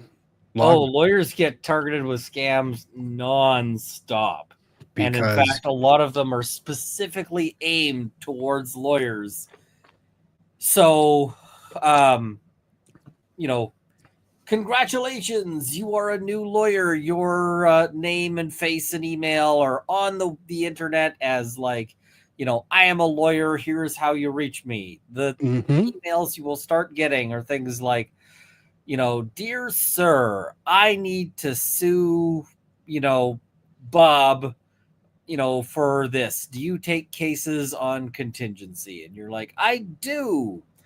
So you take the case and you draft a demand letter and you sue Bob. Like you file the suit against Bob. Or you just send Bob a demand letter saying, hey, Bob, pay up or else. And Bob pays right away. No complaints, no question. And you're like, hey, client, guess what? We just got paid like $80,000. And the client says, great, I need my money right away. You keep 10,000 to be your end and send me the 70,000. And you're like, sounds good. You send your client the 70 grand. And then it turns out that the money never really existed. And the bank is like, too bad, money doesn't exist. And you're like, oh, well, good thing I sent that fake money to the, bad client. The bank's like, yeah, no, that's not how it works. You sent real money to the client and you're stuck with the fake money and you're just screwed. And so, yeah, they do that nonstop. Like, yeah. And part of the thing about going after the lawyers is who are people that have very sensitive data in their possession by nature of what they do. Doctors, CPAs, lawyers, because we handle situations where you give us, we rely on confidential information. Our entire practice surrounds confidential information. So it is very common, very, very common that lawyers end up being the target of these things. And every law firm puts in place pretty good intrusion testing to try and figure that out. It's pretty wild. Yeah, I mean, it's easy enough to detect as a criminal lawyer because my clients never have money, and they're not like anybody who's contacting a criminal lawyer going, I want to sue, is like, sir, are you lost? This is a Wendy's. I might take issue with this article, and data breaches are preventable. As Lucy Thompson wrote in Data Breach Encryption Handbook, in almost all cases, the data breaches that occurred could have been prevented by proper planning and correct design and implementation of appropriate security solutions. This is partially true. I will say, if you are allocating or trying to determine whether it's motivations, intelligence, or tactics, the individual that is motivated to do the wrong thing and hack and get your data usually has a very, very sharp skill set. And trying to outmaneuver that person at every single turn, I mean, it's a game of you're trying to plug a dam. And at some point in time, you can have all the planning in the world, but there's always the possibility that something happens that just completely screws this up. Oh yeah, so this one there, Lissa DT, I was including, when I said medical, I was including therapists. I was absolutely including therapists as being the target for these data intrusions, because sensitive information being in your possession is kind of the nature of the job. So it's tough. But this is also why you have regular training within entities that maintain private data, so that you try to do what you can to prevent it. Because you know what? If you do what you can to try to prevent it, if it happens ultimately, then you're not negligent because you did everything you could to stop it. And then also, if you did everything you could to stop it and it still happens, then your liability insurance coverage kind of might kick in and help you out a little bit too. I also think that if you're an entity right now, if you're a company and you do not have a separate policy for private data loss coverage, you are committing some form of malpractice, because this stuff is happening way too often for you not to do so. First claim of relief, negligence. Surprise. Shocked, I say. I am shocked that negligence is the first claim. They had a duty to act. They did not act. There was damages as a result of the not acting, caused by the not acting. That's essentially what it is. They were in a position to ensure that the protocol should have been there. They had the duty to make sure the protocols were there. The protocols were not there. Information got out. We were damaged because information got out. Relatively simple to prove, Relatively simple allegation. And based on what we know now, seems pretty substantiated. I don't know that there's a whole lot that's, unless this company comes up and demonstrates some pretty severe safeguards that they had in place that somehow got bypassed, which by the reports that we're seeing might not have been the case. This becomes pretty simple. And yeah, injury as a result of data loss is preventable. Well, it's something that you can see the injury coming if just by nature of having it in your possession. Breach of implied contract. By having them sign up with you and asking them to sign up with you, and as a condition of them signing up with you, you actually require them to verify information or verify data with actually private information. You are forming a contract with them. You're forming an agreement with them. You're saying, hey, I'm requiring you to verify your information, so please give me this. And you're like, okay, cool. I would love to be a part of this application. Here's my information that's private that verifies who I am. Great. And they're like, we will destroy it and make sure no one ever gets it. And then they're like, but not so much. Yeah. Breach of an implied covenant of good faith and fair dealing. We don't need to go through that again because we've already done it. California unfair competitive law. And this is the other thing.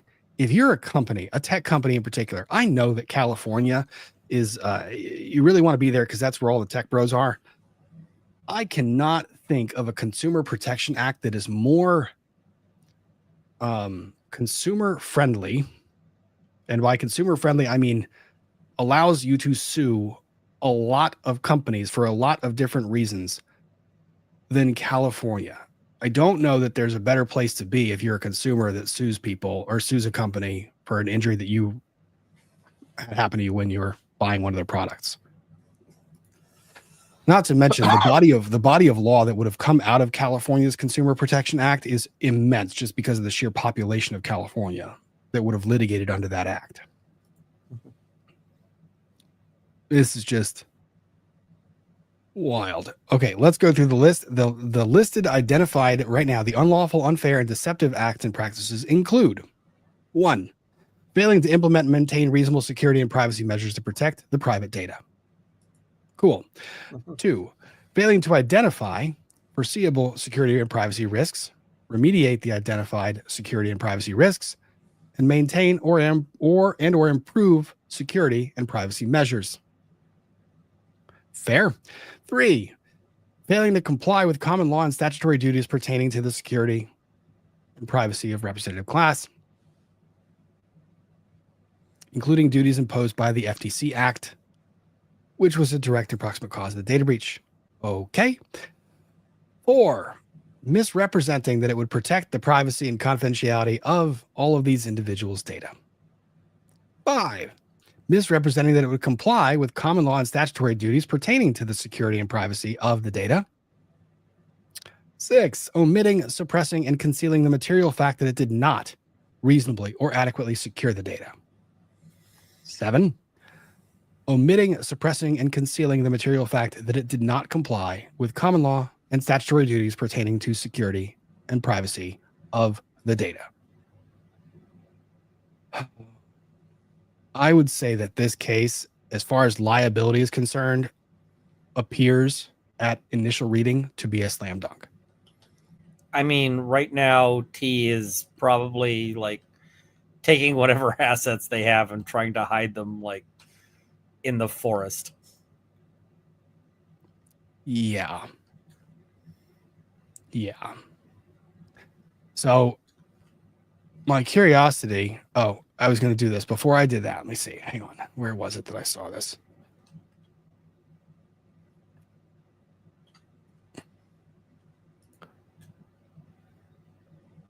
This has been reported. Now, we have seen, take it for what you will. Where was it? Let me see if there's actually a verifiable report too before I get into this. Because Sean Cook is the founder of the T app.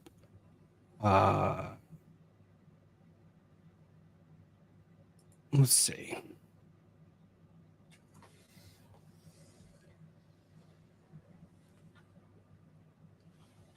Oh no, he gave his statement 2 months ago. Oh God. Did he Oh, say, no. "Hey, this is impenetrable and will never be will never be revealed"? I don't know. Shall we look at what he said publicly? Oh Yes, no, we shall. this might be horrible. I don't know if we're gonna like this. I mean, horrible is one of the things I like best. What on the 5 things you need to know to create a highly successful app? Oh no. Oh God. Mm. Oh, May man. May 6th, 2025. Man who creates giant pile of shit writes article on how Oh not to create my giant pile of God. shit.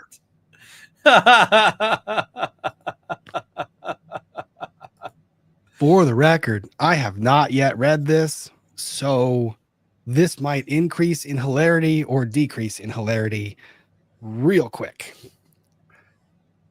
Medium Magazine, Authority Magazine, I guess is the sub magazine, whatever. Authority Magazine editorial staff.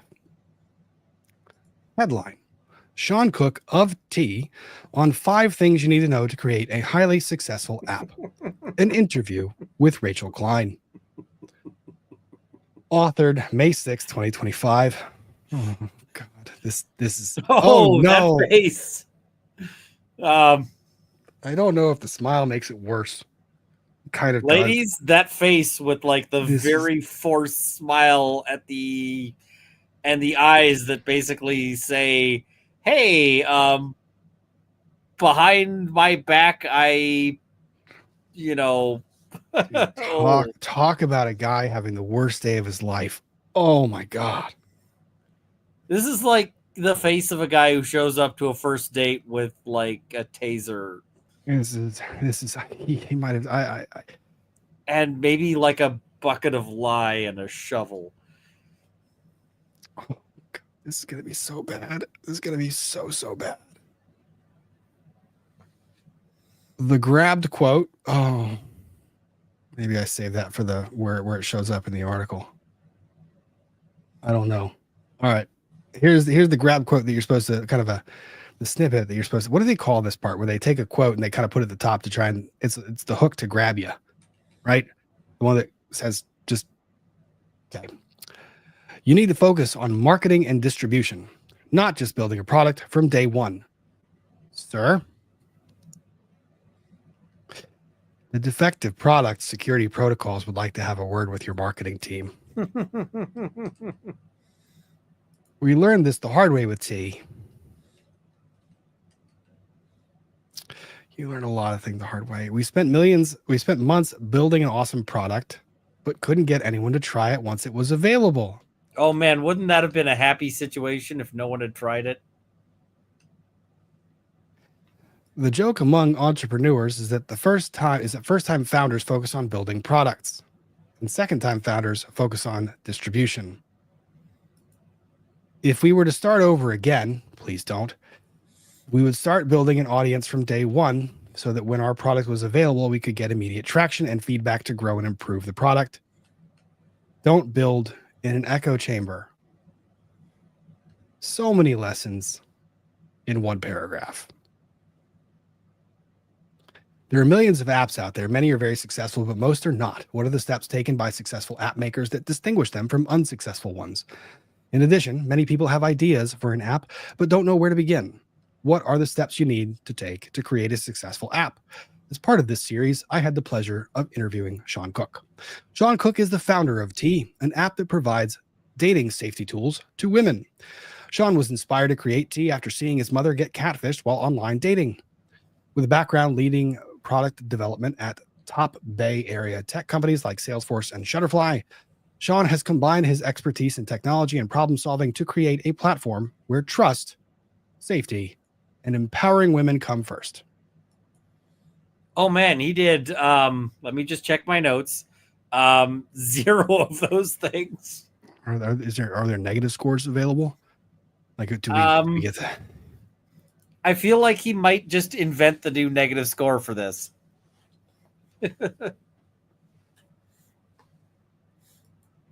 I don't want backstory and how you grew up. So he goes in the backstory. Grew up in Philadelphia. Led San Francisco, where I spent a decade learning how to build products in a corporate world. After years of working for others, I realized I wanted to create something that had a direct positive impact on the world. Oh my. Exhibit 1 in the class action lawsuit. This article and interview. Oh, this is so uncomfortable. It was a way to combine my technical expertise with my core values. Protecting others and making the world a better place. Oof. Where were your hobbies? I'm less interested in that. It has been said that our mistakes. So, next question. It's been said that our mistakes are our greatest teachers. Can you share a story about the funniest mistake you made when you were first starting? Everything about this gets funnier in hindsight. This is so horrible. This is so horrible. This is so uncomfortable. And can you tell us what lessons or takeaways you learned from that? Oh my God, it gets worse with his answer. T's biggest challenge has been scaling our infrastructure to support our rapid user growth.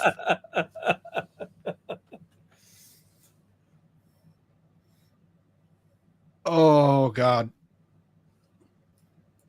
You know, you don't say that scaling your infrastructure was a challenge. Maybe, you know how you talked about going out there and finding the market before building the product? Just hypothetically, you build a product that's capable of sustaining anticipated growth with a background and an infrastructure that's capable of handling that. So we had a viral moment in January that even caused T to have an outage for a while. If I could do it again, I'd be open to spending a bit more of our hosting technology so T never goes down for our users again. Oh my God. So he had two options. One was maintain safety. Two, improve performance for user outreach. 3, do the funniest thing.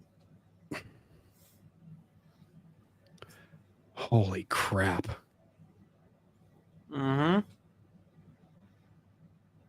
He didn't answer what the damn takeaways were. And if he had to do it again, he put more on hosting technology.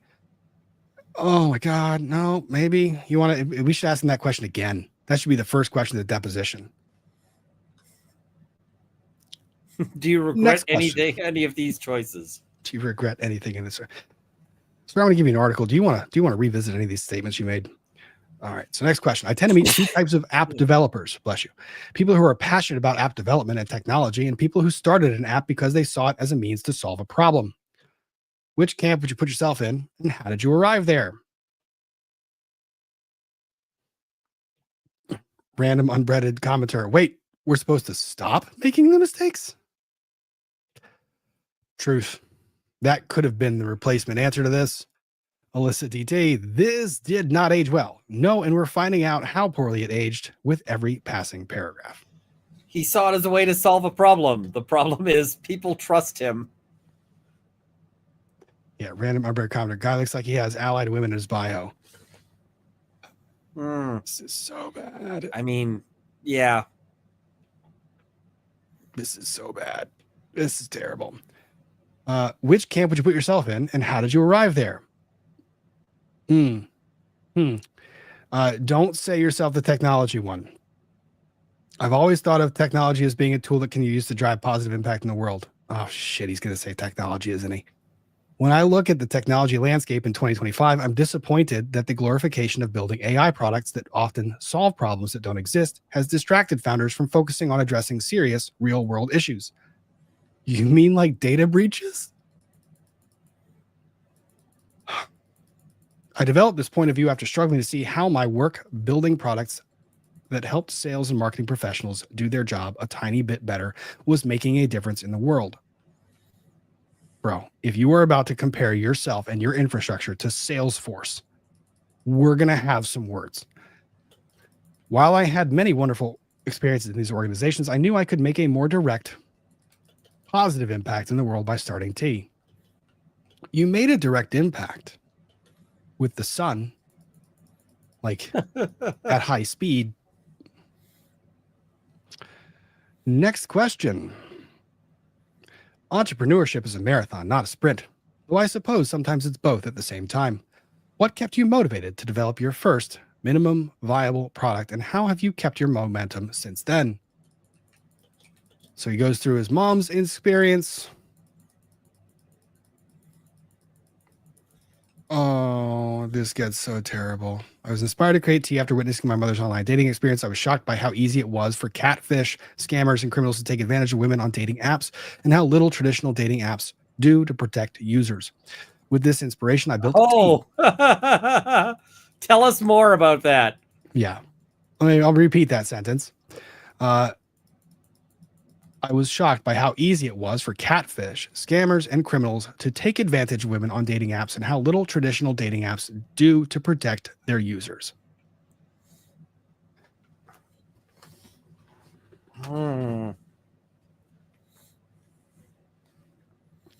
With this inspiration, I built Tea, an app that empowers women with dating safety tools so they can research their matches and make safe dating choices.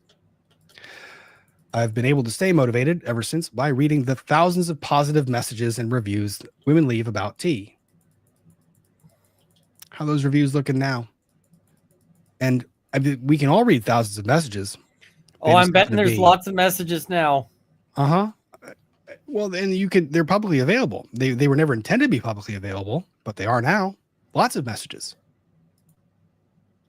They tell us on a daily basis that we are literally saving lives and making the world a safer, better place. And we could not be more proud to continue pursuing our mission of helping women find love safely. This does just get worse and worse and worse. Oh, no, it gets even better because he goes into the app. Tell us about the app. How does it help people? What do you think makes it stand out? What are you most proud of? Oh, shit. That one. That's going to be a doozy, isn't it? Tea provides dating safety tools women can use to look their online dating matches up to make sure they're not a catfish, a criminal, or in a relationship. Tea makes running background checks, criminal record checks, phone number lookups, sex offender searches, and reverse image searches easy, while also providing a nationwide anonymous forum for women to safely share dating experiences and get advice. Everything about this is a red flag. Are you kidding me? The app, within the app, inside of the app, you could run background checks, criminal record checks, phone number lookups. Excuse me, what?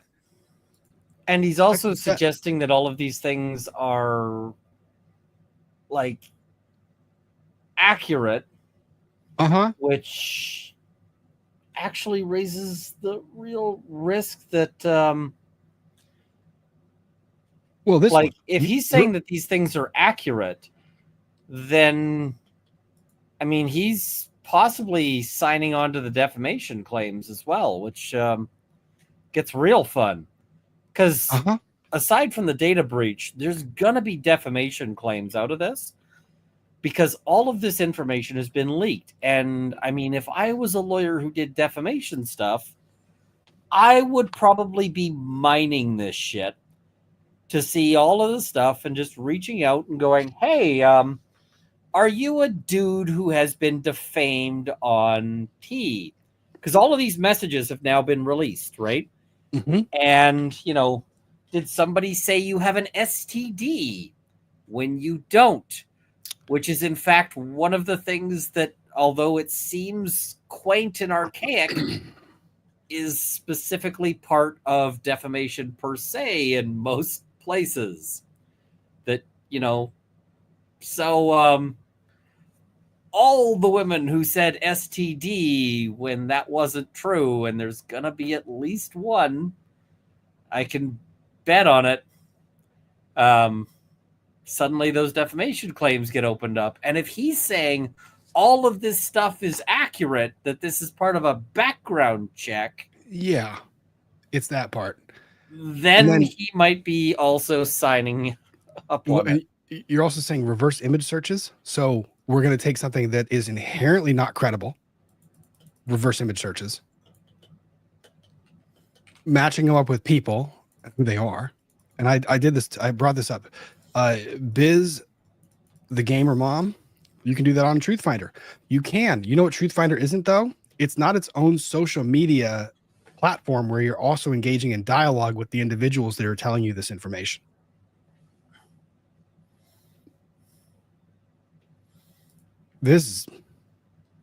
We've helped This over thing is just a 500,000. lawsuit farm. It is. This was never a good idea. I love how earlier on in the article, he talks about one of the pitfalls of people developing is they end up in an echo chamber. This person was in an echo chamber. This is an echo. This was someone in an echo chamber who only told him how positive this app was, who never flushed out how many negative unintended consequences or how the app could be used for a purpose that it wasn't intended for. And it's like he just never sat down in a room and was like, all right, so this is my idea of an application. This is my idea of something that we're going to put out there. And there was never someone in the room that said, hang on, what about these risks? A, B, C, D, E. And we're not even talking about the data leak risk. We're talking about just the risks of running an app like this. And the other thing is, like, lawyers get a bad rap in business because we're basically the people who say that your idea is shit, and like, because we often are. Like, I get people a lot who come to me and are like, I have this big business idea, and what I'm going to sell is this device that you screw on the end of a gun and which catches the gases from the gun so that then you don't end up breathing all that lead and, so forth. And I go, yeah, that sounds like a great product, if not for the fact that it's super illegal. And they're like, no, I want you to write me a letter saying that this is legal. And I'm like, I am not going to do that because I have a pulse and I'm not stupid. And, this is super illegal. And they're like, you're just stepping on my business idea. I'm like, yes, because it's super illegal. And Alf Wiggins hits this, but when we think it's a good idea, doesn't it feel good? Yeah. I'll let you know if it happens. But this is the problem. This is the whole thing where like, it's like someone should have held a mirror up to him when he was saying the words echo chamber. Someone should have held the mirror up to him and been like, no one has pushed back against this idea in your life. Or if they did, and you just ignored them because you thought you were cool or thought you were just smarter, this is a big problem. And here's another giant red flag.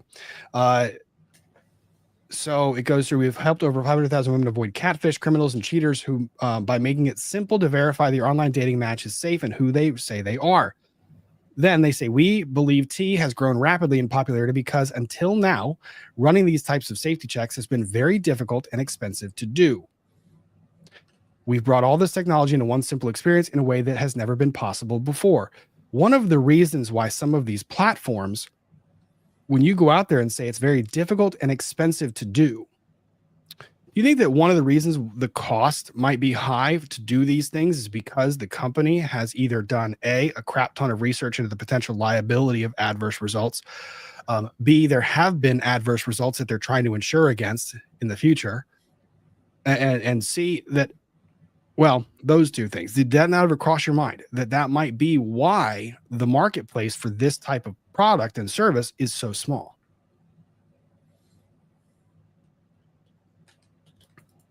We are most proud of the thousands of positive reviews. Oh no, are the reviews still open? The hyperlink links to the reviews. Ooh, I'm betting those reviews are not less positive now. Nope. They're open. They're still there. They're all there. They're still there. But they're all from like January. They're all from February. February is like the latest one that you see. So he probably went back and just nuked everything that was after that date. I imagine you cannot leave a positive review now because the app, this thing can't still be running, can it? The app now probably just is like, you try to leave a review and it's like, thank you, no. Click it. I did click it. These are the reviews. Look, see, the reviews are all still there, but they're all from like, they're all archived. They're all archived. They're all Boo earns. Lame. Yeah. Yeah. They're all gathered. Okay. So we're most proud of the positive reviews that express how tea has literally saved their lives, helped them avoid dangerous situations, and avoid toxic, unsafe relationships. We sleep well at night, proudly knowing we're solving a serious real-world issue that has been generally overlooked by dating apps and the technology community. You know what else you overlooked? Safety protocols. And I imagine that night's sleep is not as restful as it once was. Oh, God, this is getting worse and worse and worse. Okay. Approximately how many users and subscribers does your app currently have? Can you share with our readers 3 of the main steps you've taken to build such a large community? Over 500,000 women have joined T, making it one of the largest group chat in America. The community has grown almost entirely through word of mouth. Women love having a safe, anonymous space to share their dating experiences, ask for advice, and leave honest feedback on past partners. Okay. Do we put a poll up for the chat on what percentage of these communications that occurred within the app were quote unquote honest feedback on past partners, or versus like how much of it was trashing or I'm guessing it was like that 90% trashing exes. feels that way, right? I mean, has anyone in this chat, has anyone joined this app? Has anyone been a part of this app? I don't know. If you have, let me know, because I have so many questions.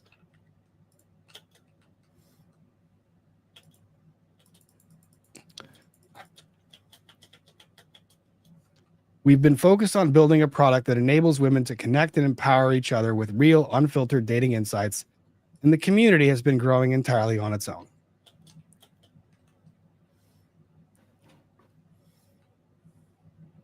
Let me try to phrase this in a different way. Let's reverse the sexes in this app and how this app functions. Let's say that someone develops an app similar in its nature and with a similar intended purpose that says the app is dedicated only to men, and only men are allowed to sign up. And the purpose of the app is so that the men can accurately state information and dating experiences for their past partners. And the app allows the men to upload pictures. oh, it would be bad. How do you think that would go? Hypothetically speaking.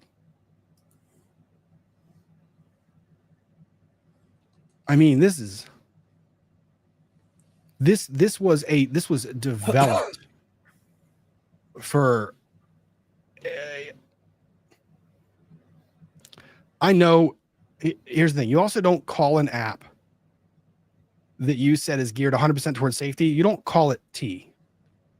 Like, give me the tea. Mm-hmm. Tea referring to gossip, referring to just, this is just horrible. Oh no, monetization. We're going to find out how much money the app makes. What is your monetization model? How do you monetize your community of users? Have you considered other monetization options? Why did you not use those? Most of the app is free to use, but our suite of dating safety tools requires a $14.99 monthly subscription. If we could, we would make the app completely free. For some reason, Mr. Cook, I doubt that. I very much doubt that. But we need to pay the data providers that help our users run the safety checks. God, that aged horribly. We proudly donate 10% of our profits to the National Domestic Violence Hotline to help women in need. That's admirable. I love that. Lots of them are now in need because of you. You also, hypothetically speaking, could have taken that 10% that you intended to donate. And I believe a lot of women in situations with domestic violence would have appreciated if you had taken that 10%, at least a portion of it, and spent it on data protection protocols. Just saying. Ooh, that's a good question. I want to see the receipts of what they actually donated. I don't have any reason to doubt it at this point.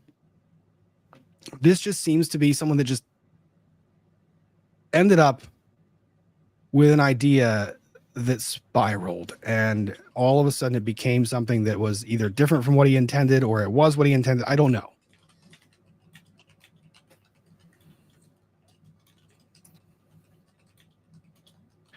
Oh God. Okay.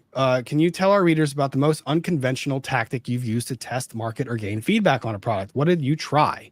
What was unique about it, and what was the outcome? Our users have actually created their own flyers with QR codes that they've hung in women's bathrooms and around the city. We feel this is a testament to the value of our community. Women want to spread the word because they know the more women that are on the app, the more valuable the community becomes.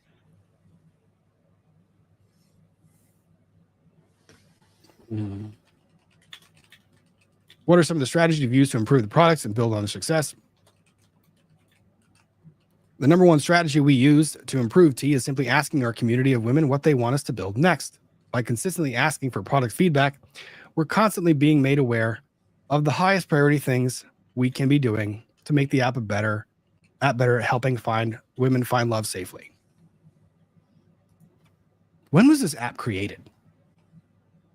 When did it hit the marketplace? Because it seems like it's very new.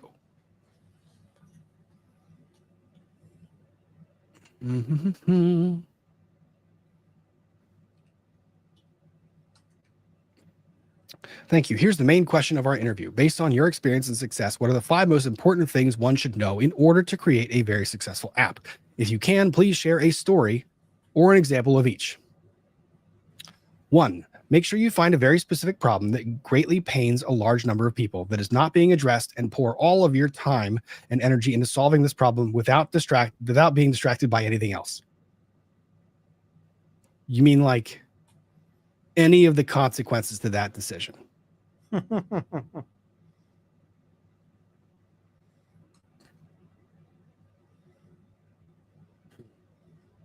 Two, once you've identified a problem worth solving, you need to focus on building an extremely simple product that is well designed and very intuitive to use. Well,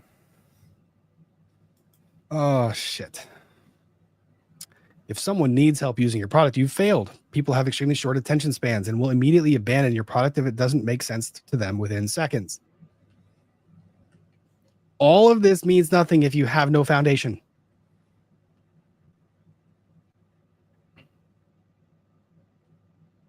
Wow. Okay. The product needs to focus on solving one core use case very well and should do nothing else until this use case has been perfectly solved. For T, we've made it so all you need to do is enter a phone number and we'll return a full background check on the individual.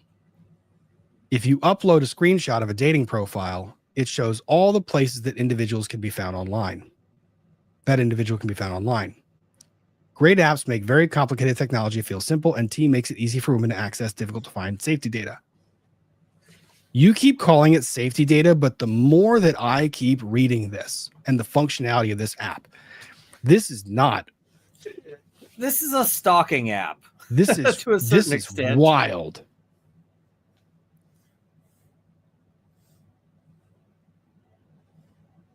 This is insane. Oh, and Sandy coming in for the win. The T app was released in 2023, gained significant attention and popularity in July of 2025 after going viral on social media. I imagine that virality and that rapid gain and growth prompted individuals with less than savory intent to start poking around and see if it was. It became highly controversial very quickly because, I mean, A, a lot of people found it to be kind of offensive, and B, like there was talk of making a men-only version, and yeah, like just process this. If this was the men's-only version, and there's this secure or not secure, this behind a paywall access to all of this information. If you type a woman's phone number into the application, imagine that application returns with a background check of that woman along with photos of everywhere that woman can be found online. And then there's a chat function where people can comment on those different profiles. Just by typing in a Avatar, phone number. resend the PDFs. I couldn't find them.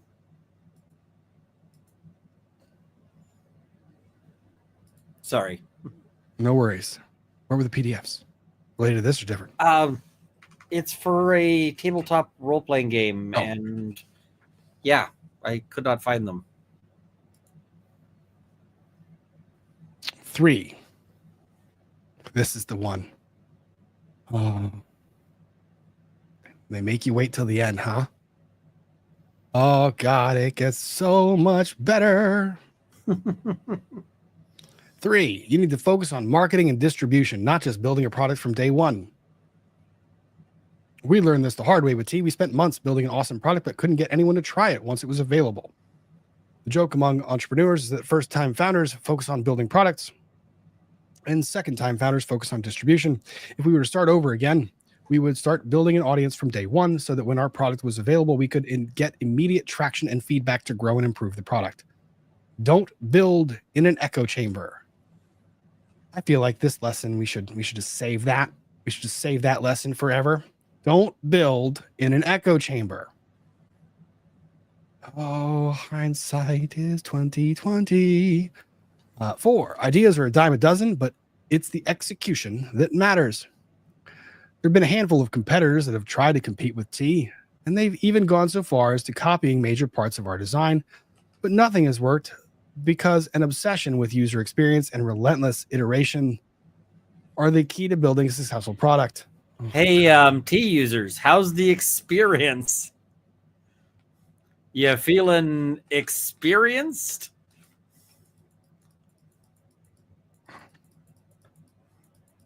Oh my God. We've had so many of our users tell us that they thought about starting an app just like ours, but it's the doing it that actually matters. Mediocre idea with great execution beats a brilliant idea with poor execution every single time. You want to reconsider that? I would also take issue with how you qualify or quantify or qualify your execution skills.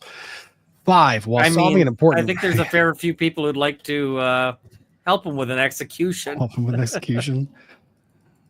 5, while solving an important problem is necessary to build a successful product, you also need to make sure you work on something you care deeply about, because you're going to spend a lot of time on it. So you spend a lot of time on the wrong parts. We've been working around the clock on T for 2.5 years now, and we're only getting started. With data protection or with the whole app? You should be prepared to spend 10 years working on a technology startup. Part of being an entrepreneur is failing time and time again. The key. Well, there's a time. Watch.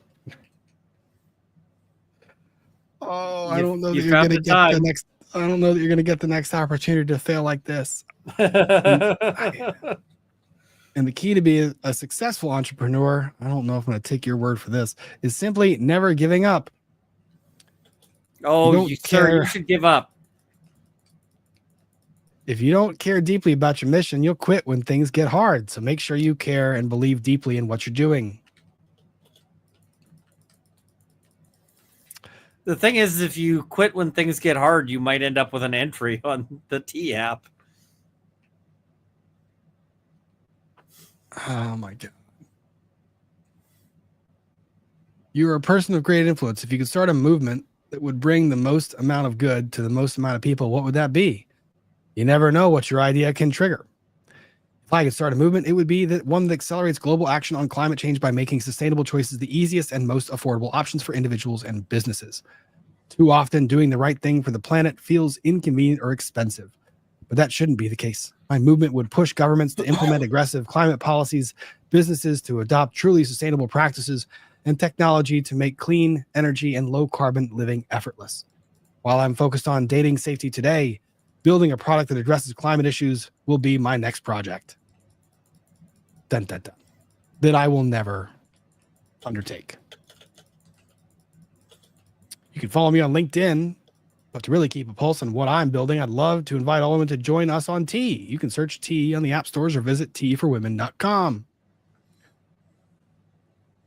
It's presently still, like, the website is still up. That's a choice. I don't know if it's the smart one, but it is certainly a choice.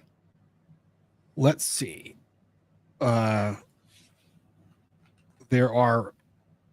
This is just. I am aghast. I am shocked. Oh no, people are still giving reviews on it. So there was that, but then there was also a report that has not yet been. I haven't seen anyone confirm it.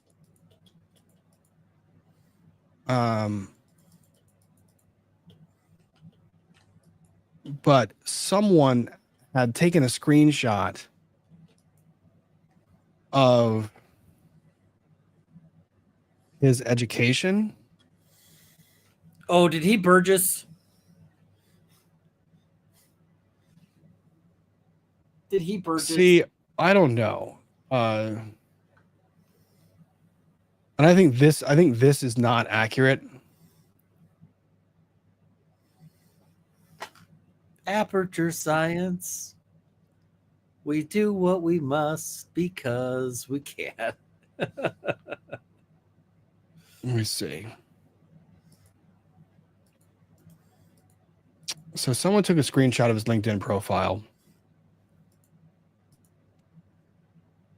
And it was that University of Cal at Berkeley, software engineering, computer science, 6 month, 25-hour per week course covering full stack, learn HTML, CSS, Ruby on Rails, JavaScript, React, SQL, etc. But I don't think that's accurate. I don't. He looks like a low-level monster for a horror game. I'm just not sure that this is correct. I just don't know if it's reliable or not. So, like I said, I'm going to take that with a grain of salt.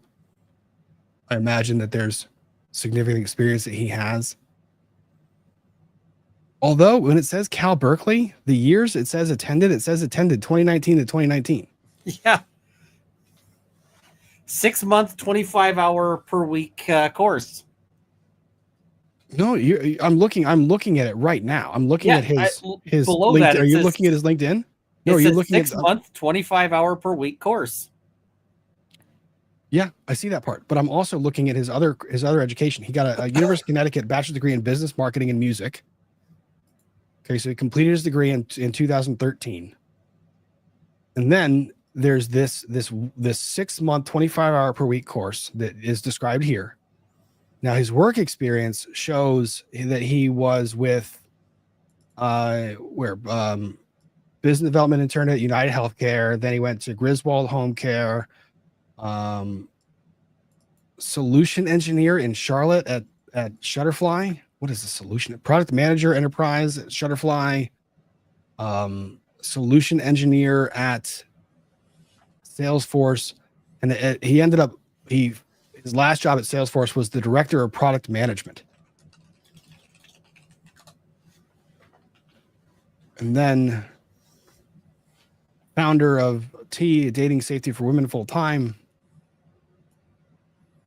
I'm reading from his profile while I have this up. I'm not going to pull that up because it has my information there, so I'm not going to do that. You know, deciding to start an app that kind of has at its core privacy and private data, you might want to have a little more experience in handling that type of data. This is astounding. How does this happen? I mean, I can tell you how it happens. Through Please. the application of stupidity, which is thankfully a renewable resource, because otherwise we'd be running way low on it.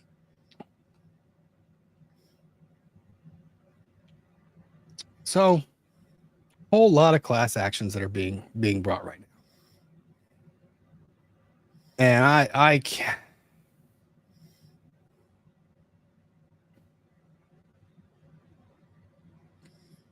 Oh, okay. This other lawsuit's written a whole lot better. Holy crap. Okay.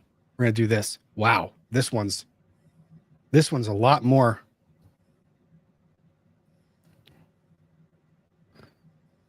Jane Doe versus the T Dating Advice X Corporation and 4chan community support. The case arises from one of the most catastrophic and ironic data breaches in the digital age.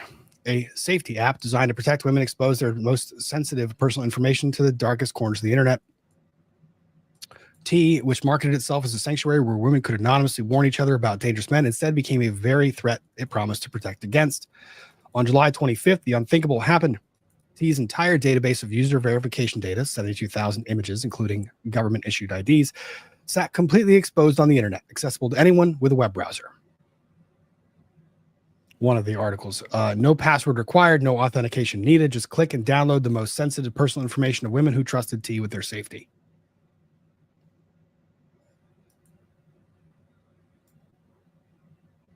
Where is it? Just looking at this. The breach was discovered not by T's security team, not by ethical hackers, but anonymous users on 4chan, the notorious image board known for harassment campaigns against women. I would say 4chan's known for harassment campaigns against everybody. The only guide to 4chan you'll ever need. Is it just stay away? Is it 2 words? Yeah, I know it serves a purpose. I know you could that go with a shorter definition, which would just be don't. Just don't, yeah.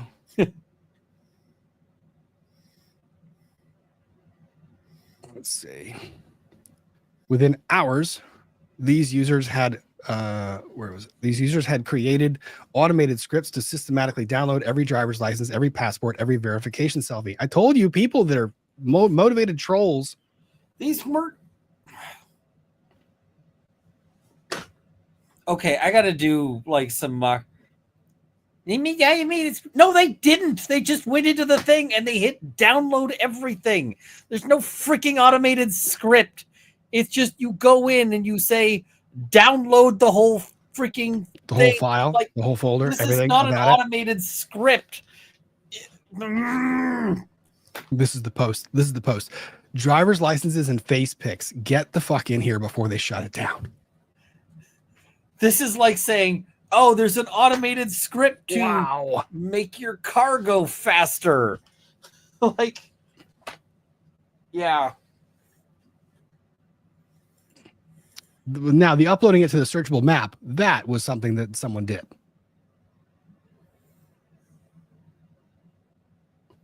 This is that actually took some like programming or some effort. So, yeah. Jane Doe. Jane had joined T for one simple reason. She wanted to anonymously warn other women in the Northern California community about a man who sexually assaulted at least 2 other women. The app promised her that anonymity. It promised her safety. It promised to delete her verification data. T broke every one of those promises. Yep, it did. I have an eyelash that's trying to work its way into my brain.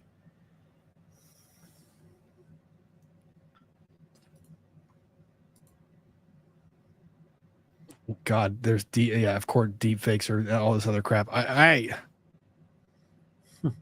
Like I said, we can stipulate that driver's licenses information like this going out when people know the information came from a database that was this type or an app that was this type, you can imagine that people are going to use it for not the best purposes. Oh, I mean, how 100%. Did this? Oh, here, this paragraph. Here you go, Ian. This is going to make you happy. Ready? How did this happen? Through a level of negligence so profound it defies belief. T stored its most sensitive user data in a Google Firebase storage bucket configured for completely public access. Yeah, I mean, and it actually links to it. It goes to the Firebase, how to use it. That link takes you how to use it, how to set up safety protocols. knowing who the user. I mean, it walks you through it like it's a encryption for dummies. Yeah, I like the example they use at the end of paragraph 7 there. Look, understand Firebase security rules for cloud storage. Oh, cool. So it actually lays out the rules in its help materials. Oh, neat. Authentication, authorization, data validation, and next steps. Oh, wonderful. So you're You have saying to that actually work at it to make it public like this. Like the default configuration is not public facing like that. uh-huh. So when a user's authentication, user authentication for access, authorization.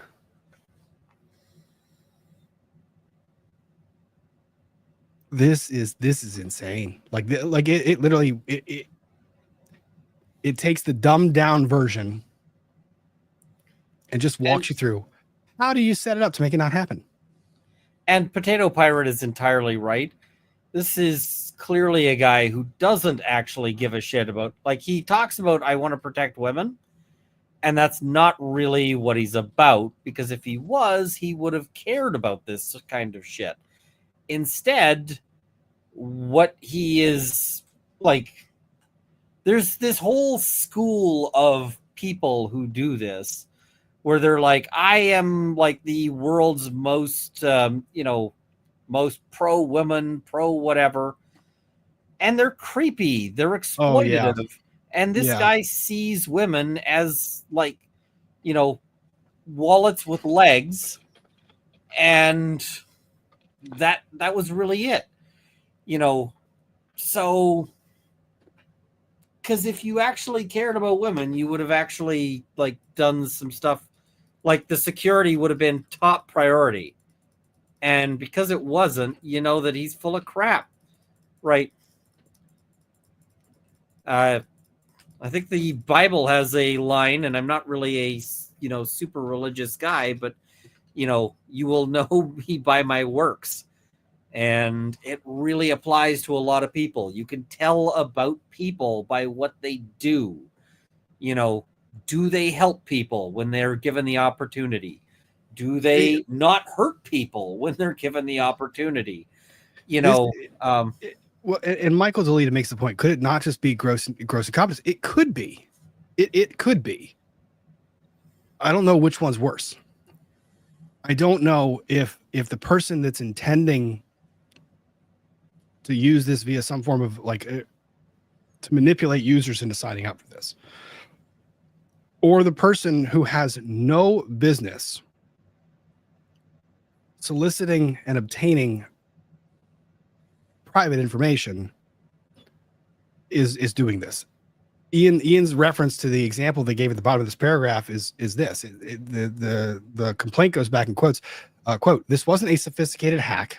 This was the digital equivalent of leaving the bank vault door wide open with a neon sign saying free money inside."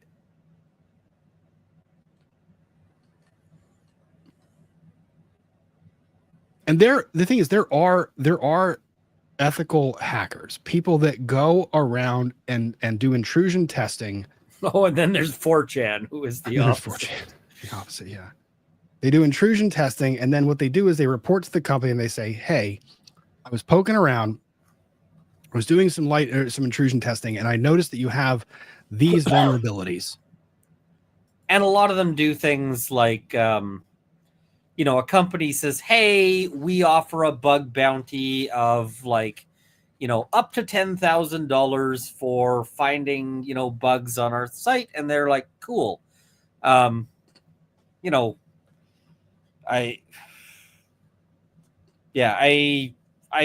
am friends with people who have secured bug bounties and so forth. So yeah, I know one who actually got a 6-figure payout for being like, "Hey, here's a massively exploitable bug." And the company was like, "Oh, well, we'll pay you way more than we promised as our max, because that would have been fatal." I mean, it does two things. One, your software developers get a test. If you're basically telling your software developers saying, hey, we're offering a bounty if anyone cracks your shit. And they're like, oh, so if someone does, I'm in trouble. And then two, but by it's offering, also an invitation to every ethical hacker out there. That's what I mean. Yeah. Yeah. And I mean, I have a thing for this. 1 second. Yeah. You're basically creating, you are multiplying your workforce in intrusion testing just by doing that. Like you say, here's $10,000 if you can break in. And all of a sudden you get some of the best people in the world trying to break in because they just want the $10,000. Cool. While Ian's grabbing that, the catastrophic result is predictable. Fire-based buckets that default to public access, exposing everything inside to the entire internet. What makes this breach particularly egregious is that fire-based security misconfigurations are so common they become a running joke in the cybersecurity community. Any competent developer knows to check these settings. T didn't bother. When T finally acknowledged the breach, not through direct emails or to affected users, but through an Instagram post, they had the audacity to call this a legacy data storage system, end quote. They claimed they kept this data, quote, in compliance with law enforcement requirements, end quote. Oh, God, this is going to age terribly. But evidence will show this was simply abandoned data, forgotten in an unsecured bucket, waiting to be discovered by anyone who looked. Wow. This lawsuit's so much better written, right? We agree? This is a lot more illustrative and fun. Well, not fun, but terrible. Yes. Do you have your, what is that, the proven lock? That is the proven lock. These are the kind of people who should do, like, you know, a bug bounty. Had they done a bounty of like, hey, if you can show us a fault in our thing, we'll pay you, you know, X much money, especially if you can tell us how to fix it. They would have a way better PR situation on their hands right now. And yeah, instead of this, you know, diaper fire that they've got. So, yeah. Have you heard of Emory Ridland Prescott? A newly minted high school senior wants to go and get a degree in cybersecurity. I haven't heard of that college, but the name sounds familiar. Congrats on the rising senior, though. This lawsuit seeks to hold all responsible parties accountable. Not just T for its catastrophic security failures, but also X Corp for allowing the widespread dissemination of stolen personal data on its platform, and 4chan Community Support LLC for enabling the coordinated theft and distribution of sensitive identity documents. I mean, you're going to have a lot of difficulty attributing liability for some malicious third party using the platform in a manner that's expressly against the terms of service.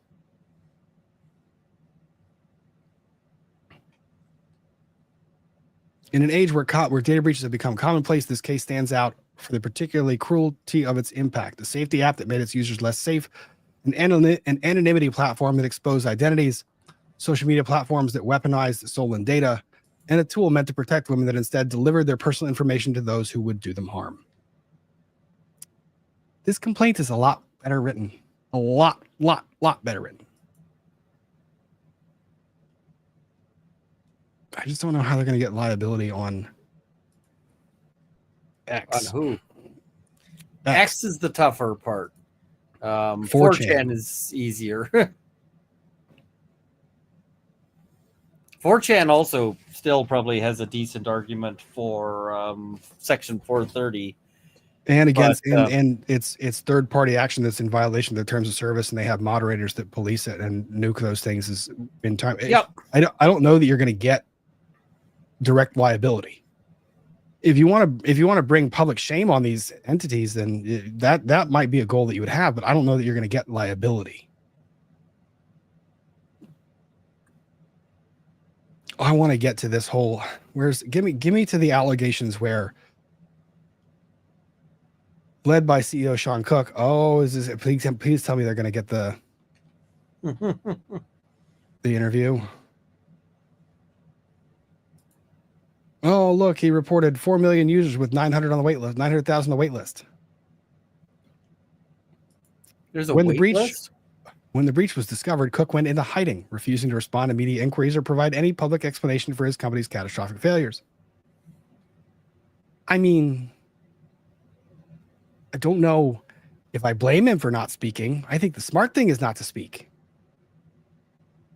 Honestly, if I was his lawyer, I'd say shut the fuck up. Like, don't say anything. Yes, you stay in hiding. You stay hiding. In fact, find a darker hole to hide in. I would probably also simultaneously say, hey, maybe why don't we use some money to hire lawyers and a really good PR team? They will craft a public statement where you openly step down, divest all interest in the company, and then you try to start damage mitigation.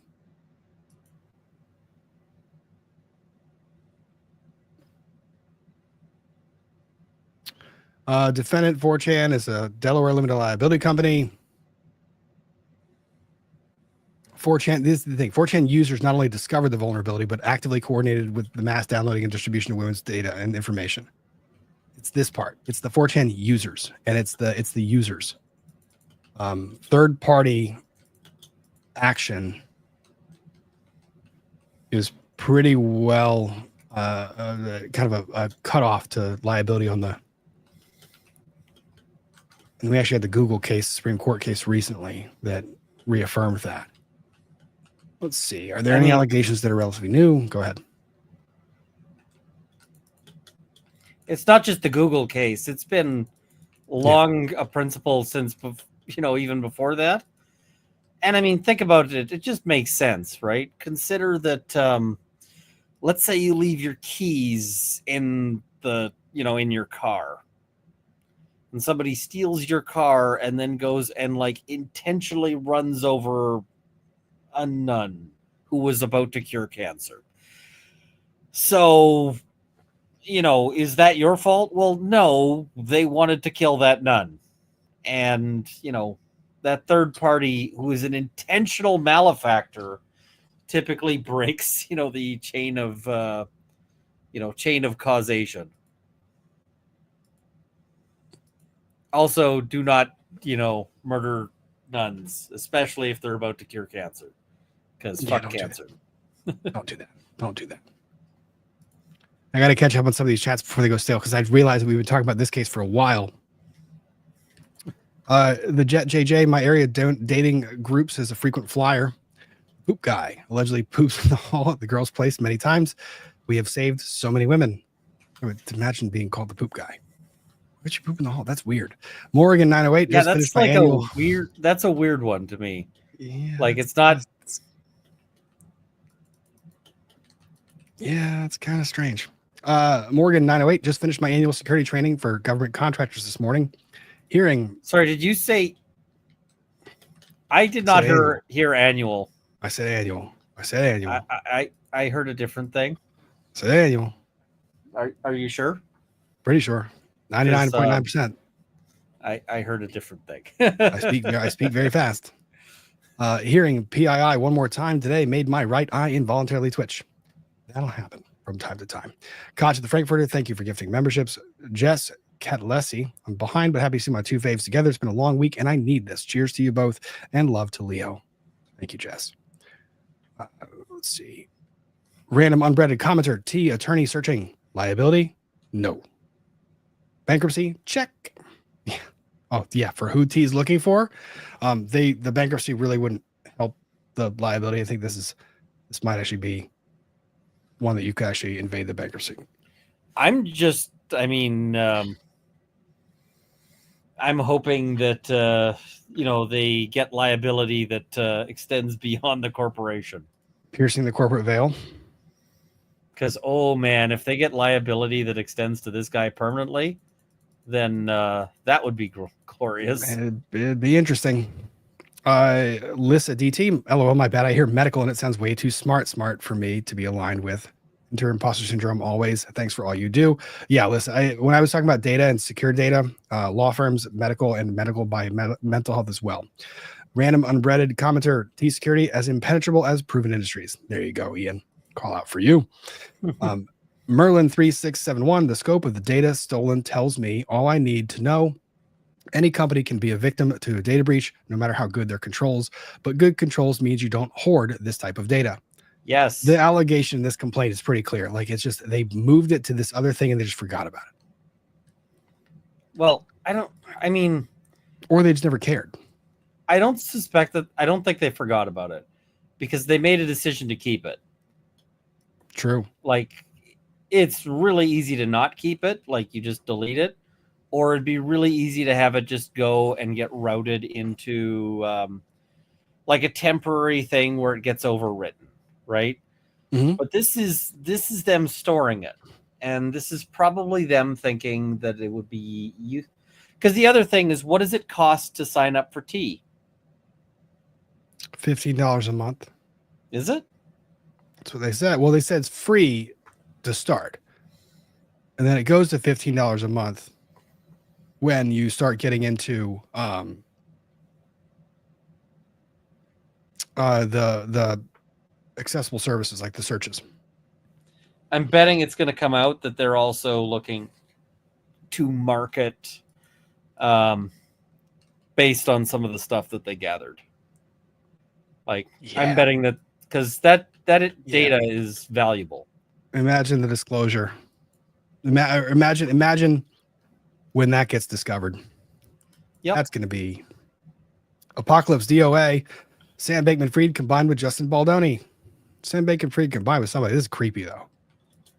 J. Michael RN, RNYT. Possible HIPAA violations. It depends. HIPAA gets complex with who it tasks with preserving information. I don't think that they're medical professionals who would be. They're not providers. Yeah. Yeah, I'm with you. I think that you're right. I think that this being in possession of that doesn't necessarily mean HIPAA. Like, for example, if I disclose someone's sensitive medical information that they have given me or that I have in my possession, I'm not a provider. So I'm not bound by HIPAA. KRAB 1791. I spent almost 20 years as a system test engineer. I could always make the product fail by doing something the product was not intended to do, but allowed. That's system testing. I mean, that's what this product should have gotten more of. Sandra, thank you, Sandy. 20 gifted memberships. Very kind of you. Apocalypse DOA. Most good for the greatest number. Military triage. Random unbreaded commenter steals car and kills none. Brought to you by Pfizer. It's pretty terrible, but also not inaccurate. Mama Bets 5914. Happy FNF. Can you fix our names, please? If someone can tell me how, I would be delighted to. I will look that up and see if I can't figure that out. I know that there's a way of doing it. I don't know how, but I can probably do that too. So moving on and getting forward in this one.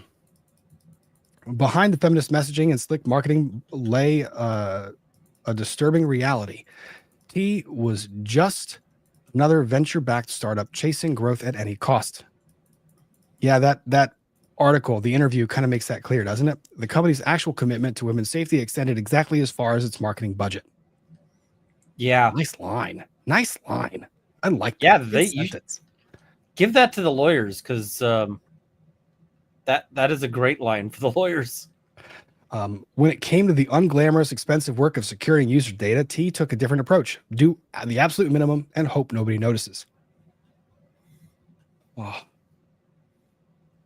To join the community, women had to pass through a stringent identity verification process, not a simple email confirmation or phone number verification. They demanded a government-issued photo identification, driver's licenses, passports, state IDs, along with other sensitive and private information. The process was invasive by design. The ID had to be clearly visible with all information readable, no obscuring personal information, no privacy protection. Just hand over the keys to your identity and then trust that T would keep them safe. That is wild. Like, part of the protocol in uploading it, like, hey, upload a government issued ID. And then, like, let's say you like black out like the 4 digits of your home address, like the actual numbers, and they reject it. They're like, no, it has to be clearly visible. I have to see everything about that.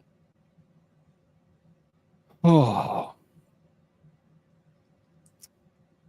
Let's see. For women like plaintiff, this requirement created an agonizing dilemma. The very reason she needed it, to be anonymously report a dangerous man, made her reluctant to provide the information.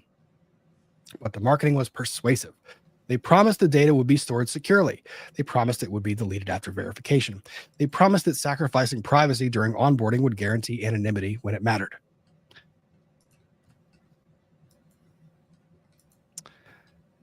Yep. Wow.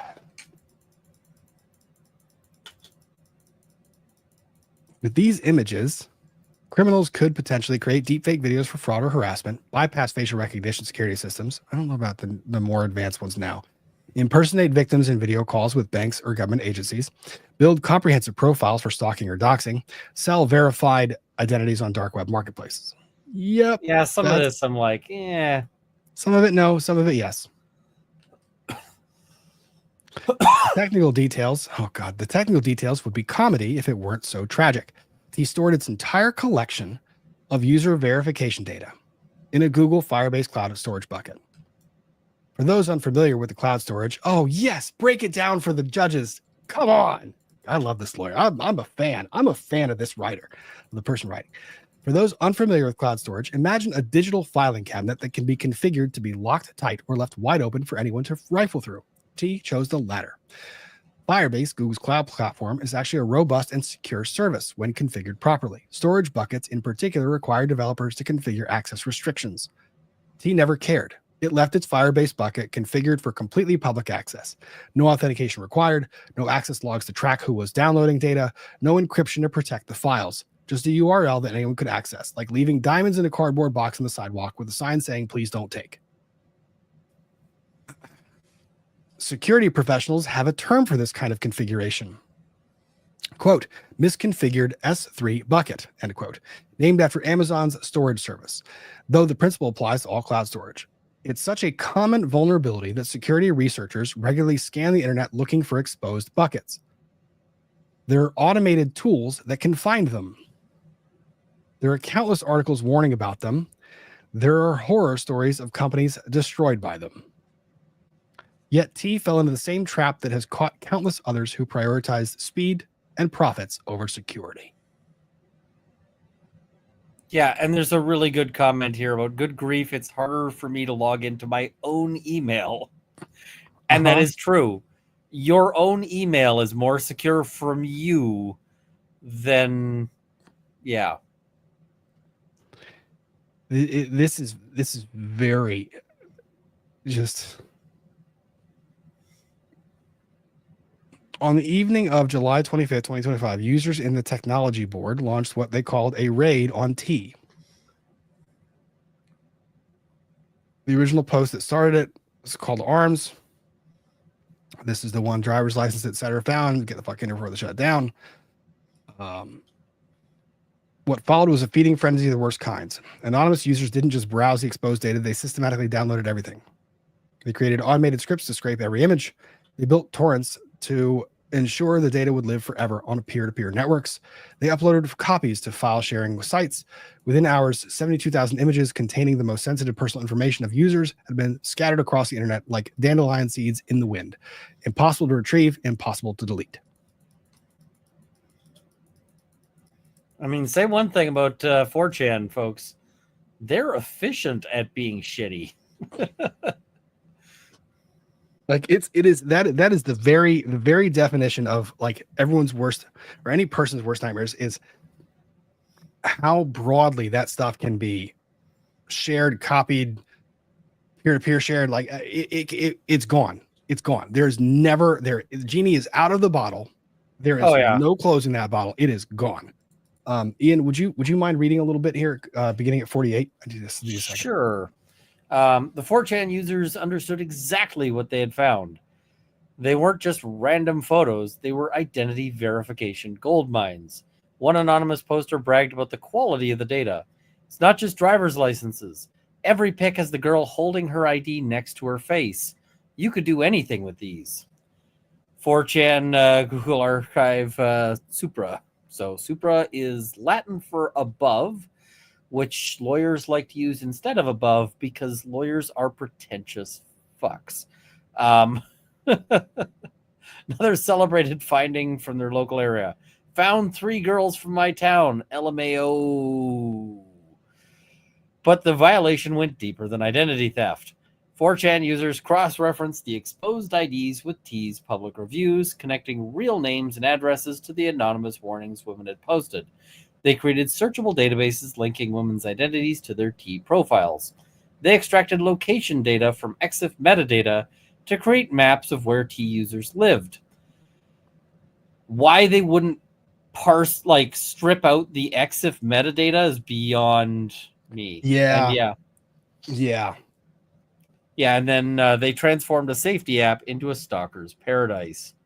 Like the EXIF metadata for those who are not tech at all, even the most rudimentary like metadata, it's going to give you details down to the latitude, longitude of where you took it, time of day, time zone, the mechanism used to take the device, the last date that the image was modified, the last date the image was accessed.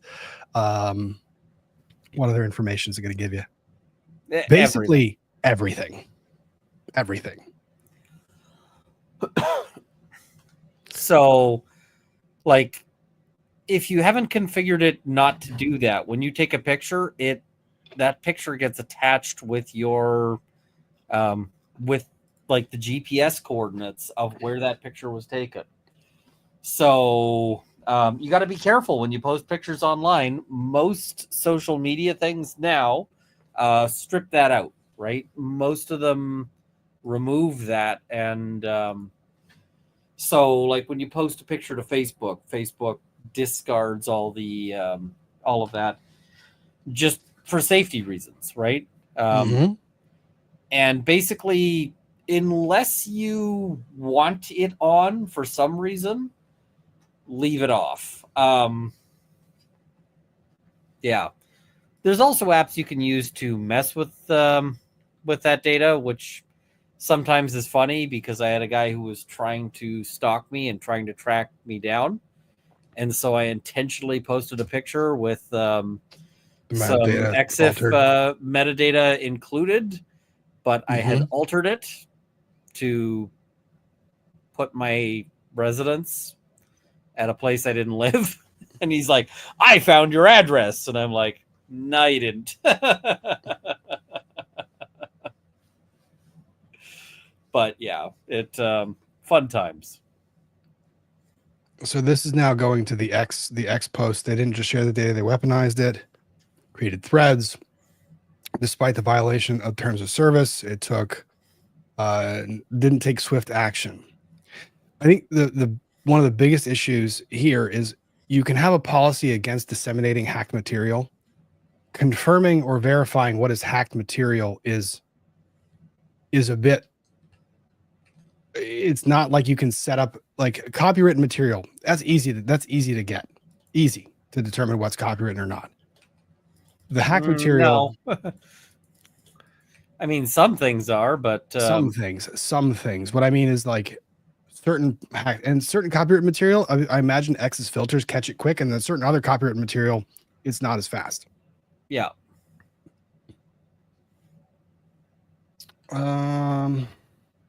Massive spike in traffic.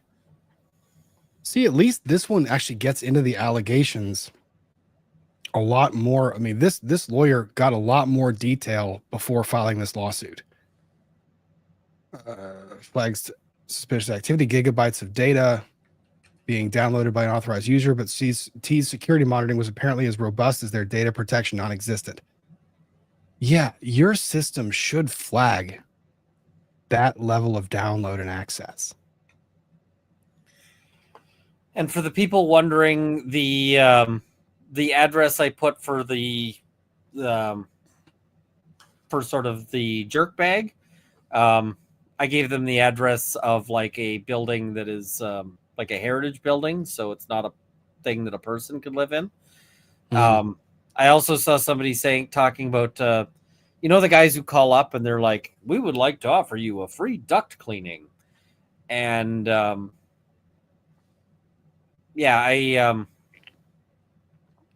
always send those guys to what I keep tabs of like which houses have been knocked down for like Oh, construction, Tubby's down there. Yeah. and I send them to like empty lots Solid move. or to like construction sites that are being built. Because the thing is I used to try to send them to the police station, but they Google Maps it. Yeah. And they check. So when you say police station, they go, oh, that's the police station. Ha ha. And I it's mean, like, no, that's no good. Trying to send them to the middle of the Pacific Ocean would probably yield the same results. So what I instead do is I send them to houses that have been knocked down, because then when they do a Google Map search, it looks like a residence. And then they go there and they're like, why is this house like an empty lot? Yeah. And sometimes they call back and they're like, there's no house here. And I'm like, what did you do with my house? What do you mean there's no house there? And they're like, sir. And I'm like, where's my house? There was. Did you Wizard of Oz that shit? Where is it? So, yeah. Back to lawsuit. It wasn't until 404 Media, a cybersecurity news outlet, independently verified the breach and contacted T for comment that the company even acknowledged something had gone wrong. I like this in legal writing, by the way. This is really good in legal writing. Let that sink in. T learned about the massive breach of its users' most sensitive data from a reporter, not from their own security systems. I don't like to let that sink in. It's not. You not don't. I think I like it. I think it's fair when you've earned it. I think you've earned it here by this point in the complaint. You're 50 paragraphs in, and it's still good reading. 56. So T's initial response was a masterclass in corporate cowardice. Come on, you gotta like that. I like sentence. A little better.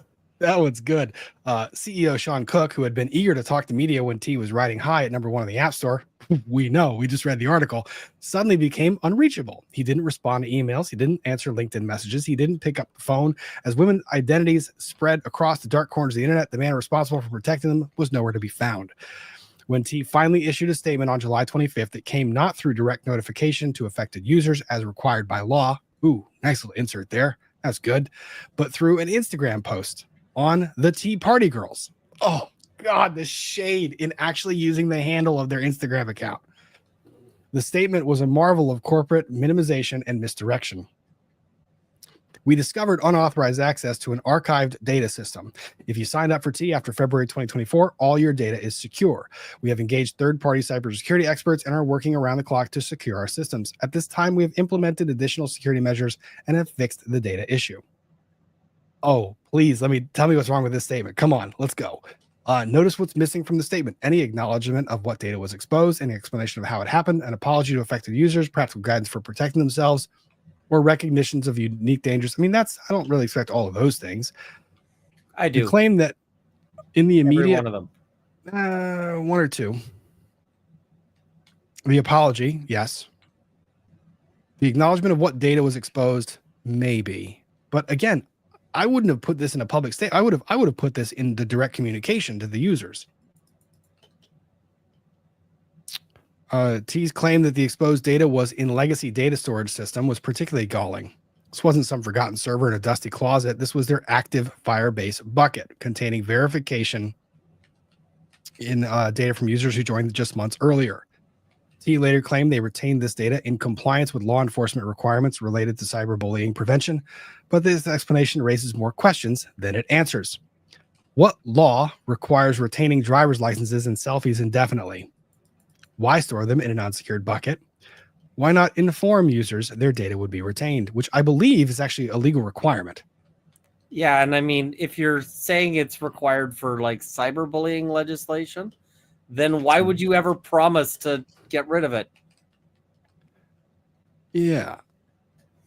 It's like, oh, so you just falsely promised that you'd get rid of it?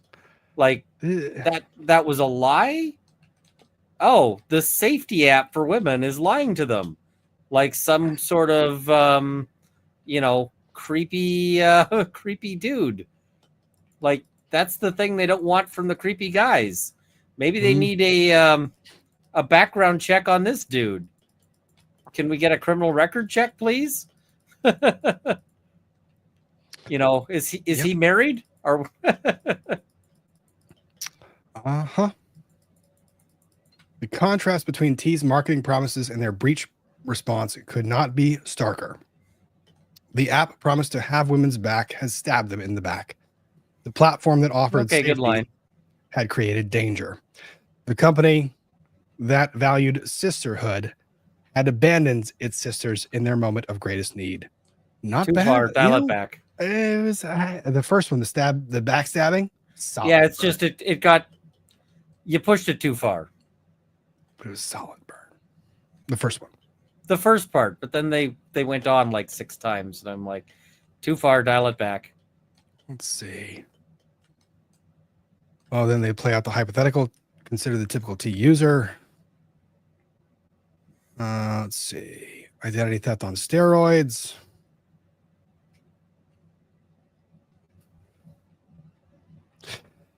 I like this highlight here. Now consider what the breach means for these women. Identity theft on steroids. The combination of driver's licenses and other private sensitive information provides everything needed for sophisticated identity fraud. Unlike credit card numbers that can be canceled or passwords that can be changed, the biometric data in these government IDs and selfies is forever. And you're like, oh shit, that makes complete sense. That makes it sound worse. The stalking implications, the privacy destruction in small town, all of that's fine. Go back to the deep fakes thing, because I have to mock him a little bit. Yeah, so the deep fake nightmare in 2025, artificial intelligence can create convincing fake videos from a single photo. Women whose data was exposed now face the terrifying possibility of seeing themselves in pornographic deep fakes or fraudulent videos. Really, though? I mean,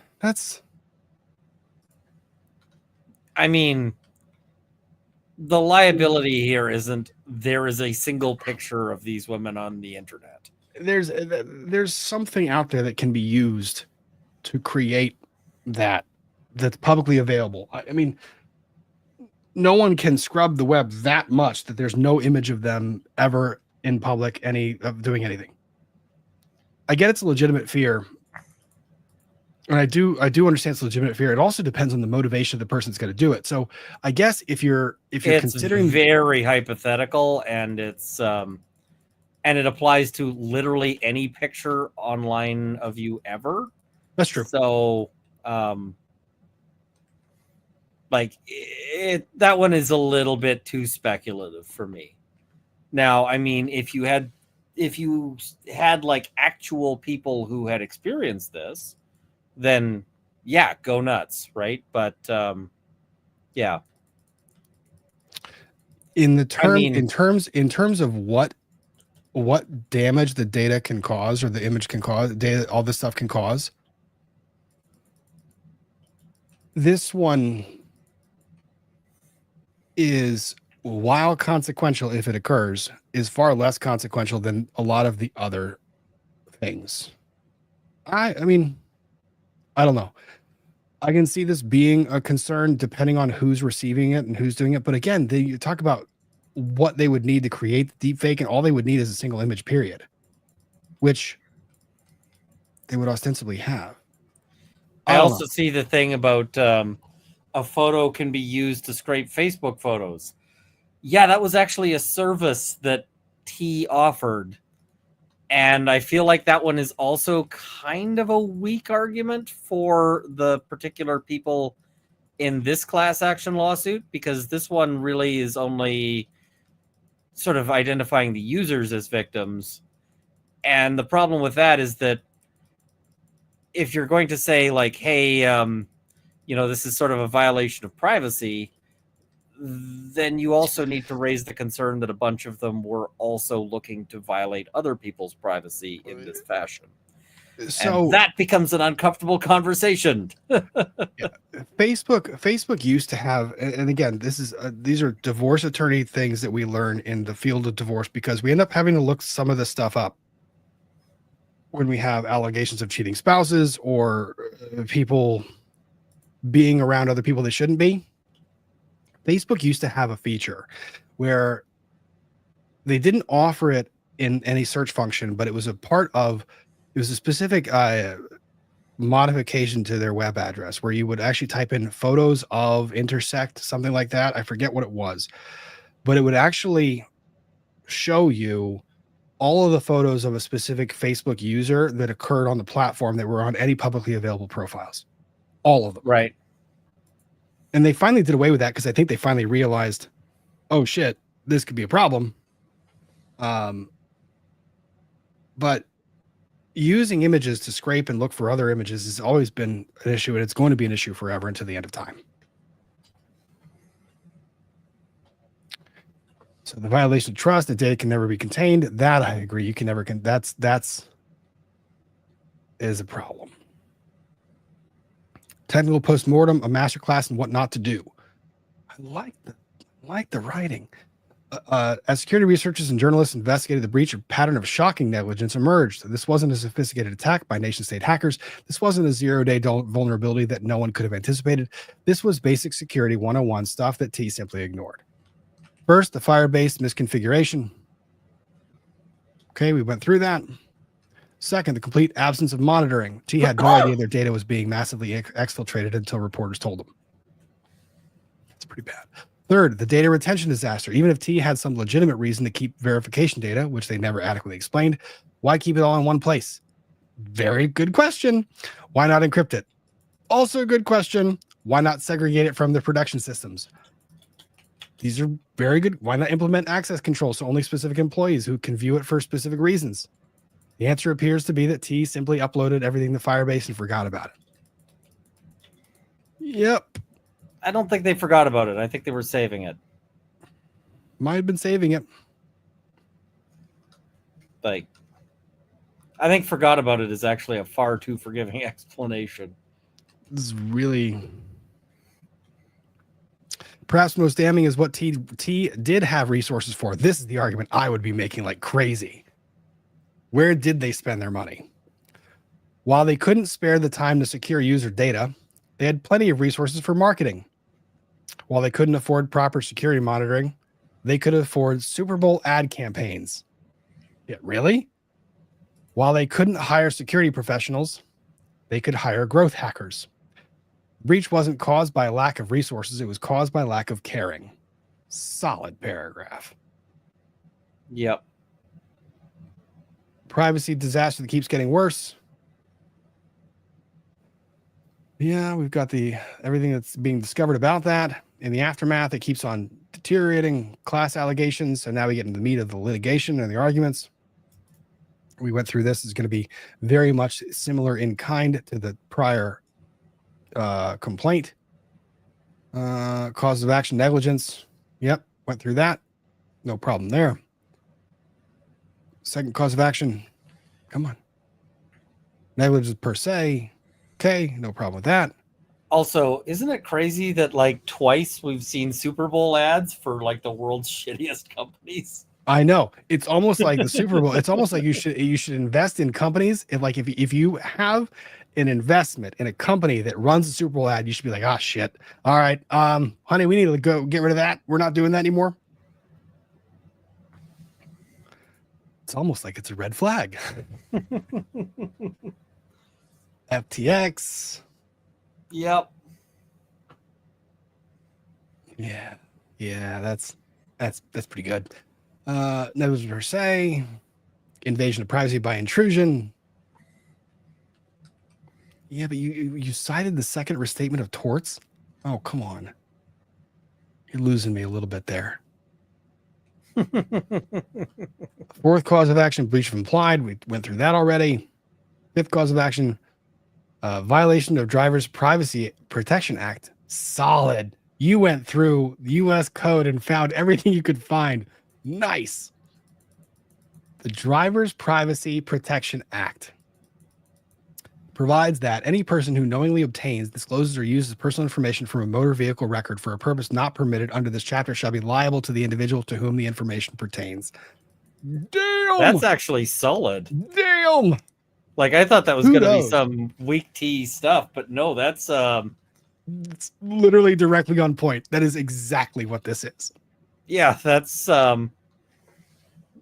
Oof. That's rough for them. Oh, look at this. It also restricts the resale and redisclosure of personal information and requires authorized recipients to maintain records of each individual and the permitted purpose of the disclosure for a period of 5 years. Oof. Holy crap.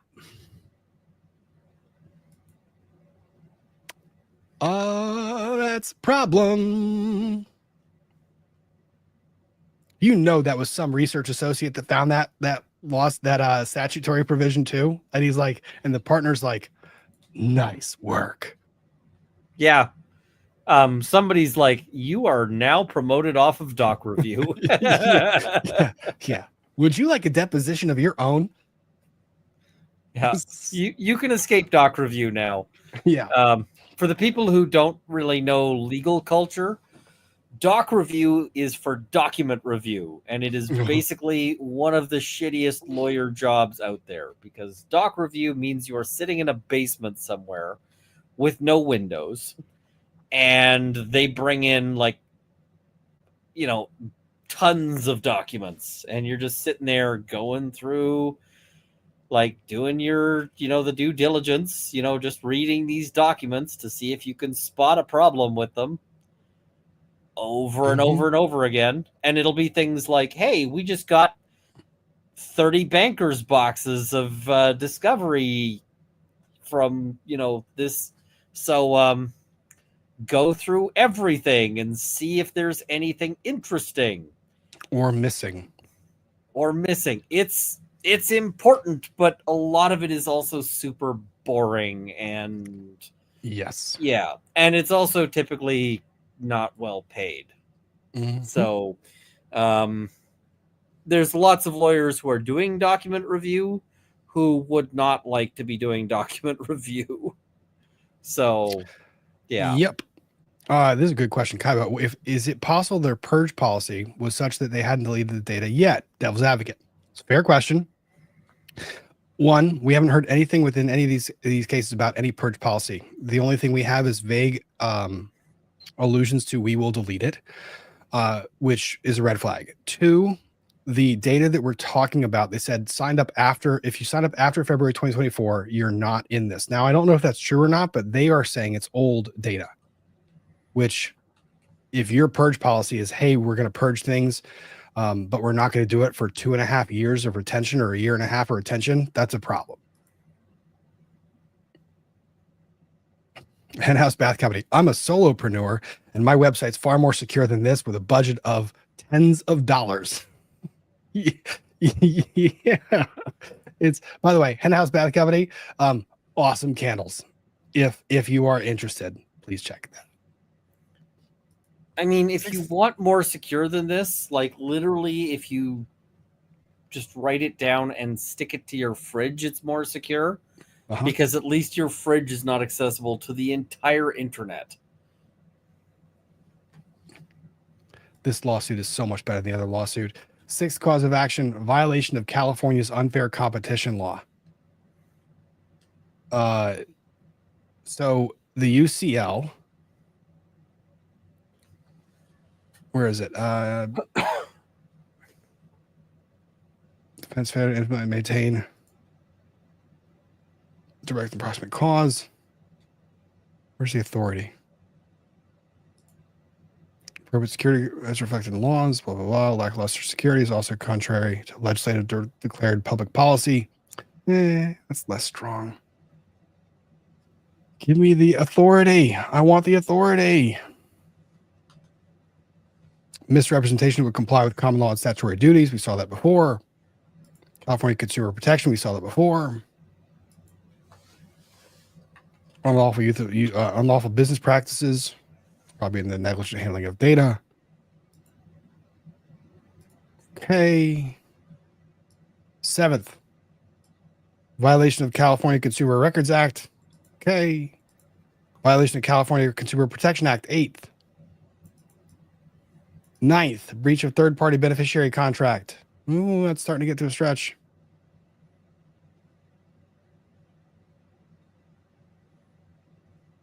Oh, this is the X cause of action. Declaratory and injunctive relief. What are you trying to? Oh, you're trying to enjoin to further for the storage of this data. Fair. I would. Okay. Yeah. I'm with you there. Yeah. Against T. Now you want to enjoin X, but I don't know that you're going to be able to get an injunction against X or 4chan on this. Prayer for relief. How much money you want? 5 million? 5 million. So they went for it. Trial by jury. Dude, imagine the jury trial. Imagine the jury trial on this. Oh. Talk about a dream argument to a jury. You get one woman on that. Oh, God. Oh, I mean, the thing is that if you are the plaintiffs, you're just like, the plaintiffs are trying to put every woman they can on the jury. And the defense is like, we're trying to get an all-dude jury. No, I don't know that helps them, because if they get the all-dude jury, then the dudes are hating T for the other shit that they did. That is also... This is catch-22. You're damned if you do and damned if you don't. You have officially offended both all aspects of the population. Like everybody. You need like an all brick jury. Yeah.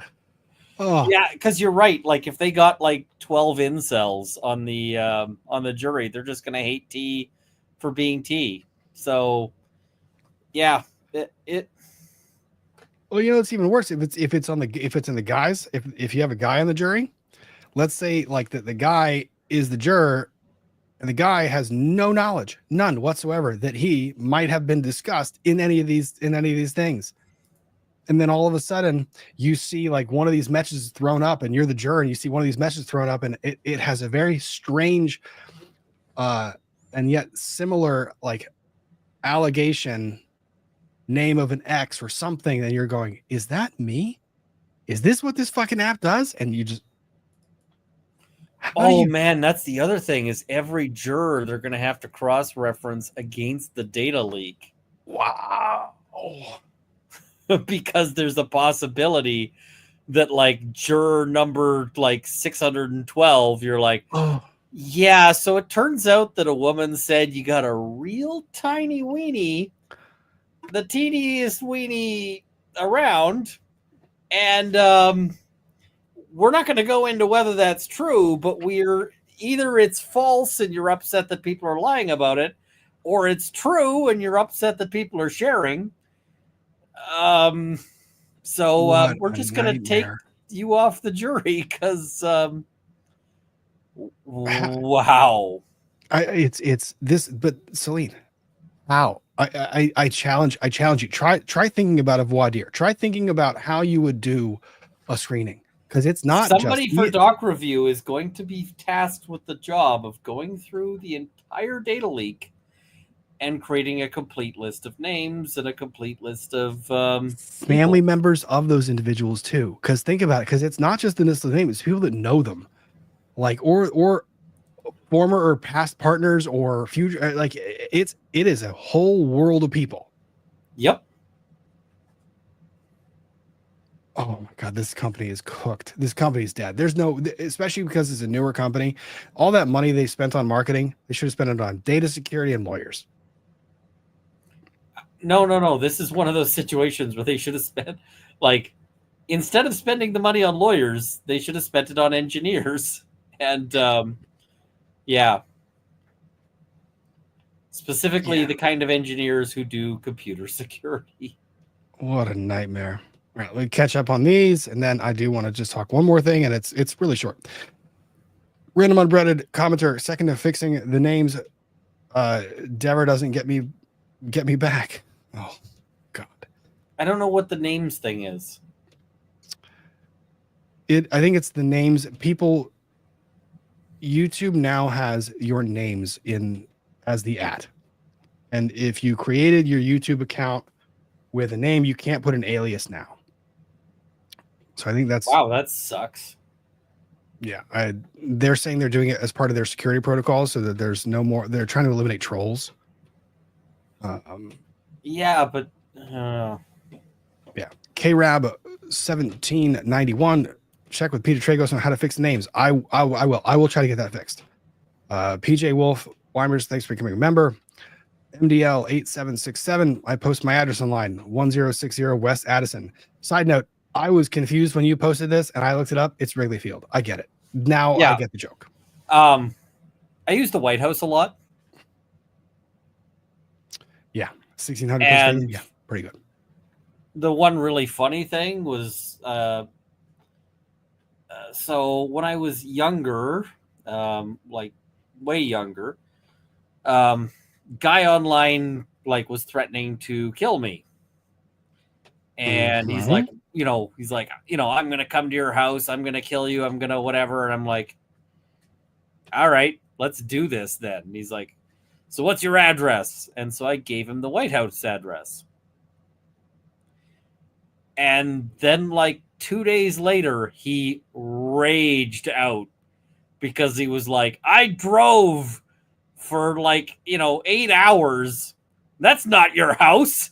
I'm like, no, that is where I live. Yes, I do live there. That's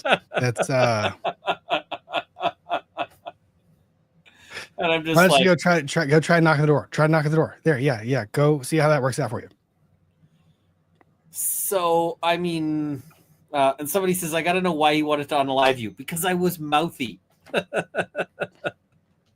Because I was very mouthy.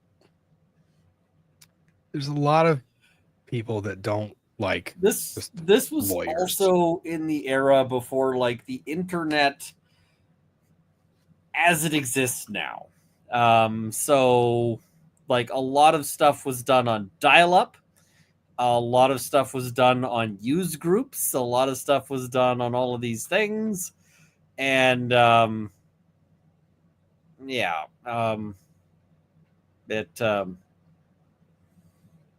fun times.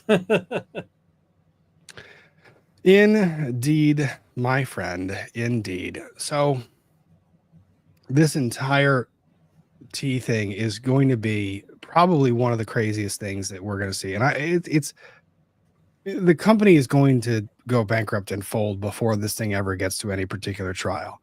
The question I have is how much is their liability policy? How much money the company has, and where is that money now? That would be my biggest question. Let's see. I was looking to see if I could find anything in. I wonder if it's in the video because I'm trying to see if I can get names changed back. I don't know how. I'll have to look that up. I'll have to ask people who have done it. I know that I saw somewhere that someone had been able to fix it or correct it or do something with it. I just don't know how. So I'll have to look at that and figure that part out. That's going to be a task, sadly, for a different day, just because I'm going to have to figure out what I have to do permissions wise to allow that to happen. And if y'all didn't know, like the features they have in the back end of how we do this stuff, it's really a lot of crap. What? Google it first response? Hang on. YouTube.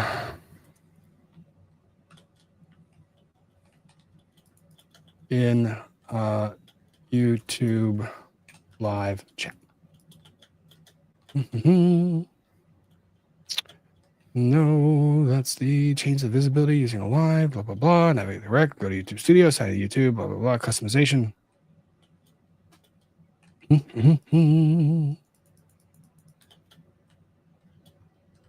Oh, I think I can. Hang on. Go to the studio. Click on. Okay. Then we go to, sorry guys, bear with me, please, and thank you. I appreciate it. It's very kind of you. 11. Sit there. Okay, hang on. Close that. Customization.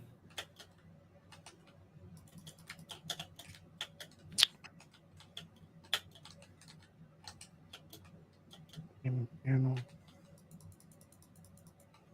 No, that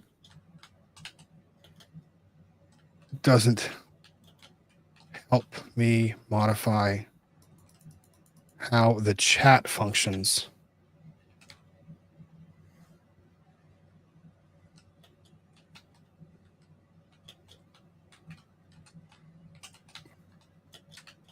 handles in live chat. Handles instead of name.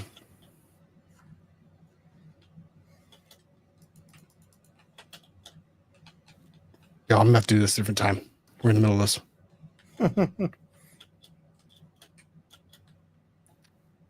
Like I said, I gotta do something else. Oh, you're just fixing their own names. I guess you can fix your own names. I'm not sure. Either way, we will figure it out. Someone do something with something to make it work. Let's go ahead and I'm gonna swoop to the last topic for the evening. Thank you guys for bearing with me. Okay, so the last topic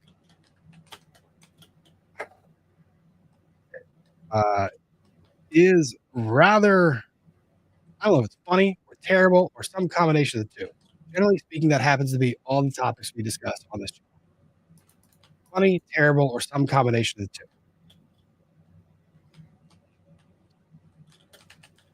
Where do we want to go for the best reporting? Because we can start with The Onion. That's a good place. That makes it sound like, you know, maybe I shouldn't believe it because The Onion being, you know, satire. Let's try. Oh, US FDA. They actually now have a publication on the US FDA. Awesome. We'll go there because it seems like the US Food and Drug Administration is kind of a place to go. High Noon announces This is one of my favorite stories ever. It's so terrible. No, this is great. High Noon announces a recall of its vodka seltzer beach pack, 12-pack, due to inclusion of Celsius Astro Vibe energy drink cans that were inadvertently filled with vodka seltzer. So, the announcement. High Noon is recalling 2 production lots of High Noon Beach variety packs. Some of these packs contain cans that are filled with High Noon vodka seltzer alcohol that are mislabeled Celsius Astro Vibe. Sparkling Blue Raspberry Edition. Can I just also note that Celsius Astro Vibe is a terrible name for like anything that is not a sex toy. You can just go ahead and say it. Just go ahead and say it. If people didn't in their mind, if it's not insertable, don't call it that. If you did not in your mind somehow interpose vibe for glide and laugh inside your head, then we're not on the same level as far as maturity. And you are far more mature than I am, and I applaud you for that maturity. I do not applaud you. Life I'm disappointed. Is boring if you are if you've got that level of maturity, life is probably a little boring. So henceforth it shall be called the Celsius Astro Glide energy drink. I mean, vibe isn't much better, right? Because vibe also has kind of a meaning. It does. We be vibing. It's yeah. So, anyways, Celsius Astro Vibe energy drink, Blue Raz edition. Like, honestly, you could say the whole thing and it would still kind of make sense terribly, but it would. It really does. Mm-hmm. Consumption of the liquid in these cans will result in unintentional alcohol ingestion. That's the best, most clinical way I have seen this announced. Consumption of liquid in these cans that are not advertised as alcohol inclusive or anything else will result in unintentional alcohol ingestion.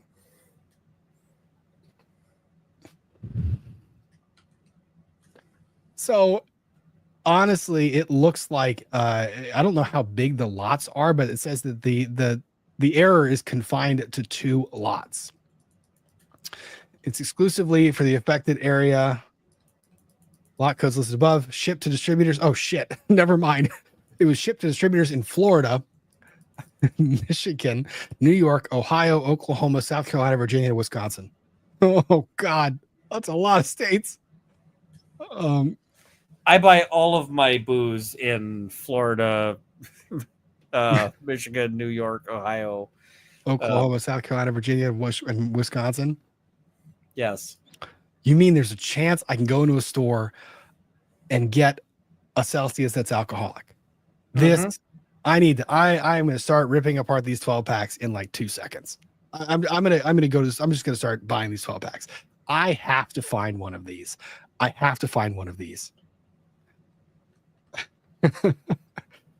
Yeah, sounds like every alcohol-based probation violation docket is scripted for the foreseeable future. Yes, you are not wrong. You are 100% right. You are advised to dispose of these. False. I will be buying every 12 pack I can find of this particular thing until I find the alcoholic Celsius, and then allow hilarity to ensue when I not going to tell the entire internet what I would do with it as a joke. So this is probably something like why I'm trying to get a hold of one or more P320s right now. To fill the chat in, it would be highly illegal if I were to present someone with a can that had nothing on it that indicated there was alcohol in it, a completely sealed can, knowing that there was alcohol inside of it, and then asking them to please introduce it as a joke or please drink it as a joke. That would be rather unlawful. I'm not going to admit on the internet that I would ever do such a thing. Those of you who know me can speculate as you feel appropriate. Just saying. I'm just also going to say that if you hand me a can of something or other Astro Vibe, I'm also not drinking that, just because while I might not suspect that it contains alcohol, I might suspect that it contains whatever the hell Astro Vibe is and not want to consume that. So, I mean, I feel like this prank might have some limited applicability on account of, like, most people don't want to drink whatever Vibe is. And then look at you judgingly. It's like, oh, right. You know, something or other Astro Vibe. What that sounds delicious. Yeah. No. Yeah. So consumers are advised to destroy this. I would not do any such thing. The recall was initiated after High Noon discovered that a shared packaging supplier mistakenly shipped empty Celsius cans to High Noon. How the fuck does that happen? Like, how does... Because they had booze.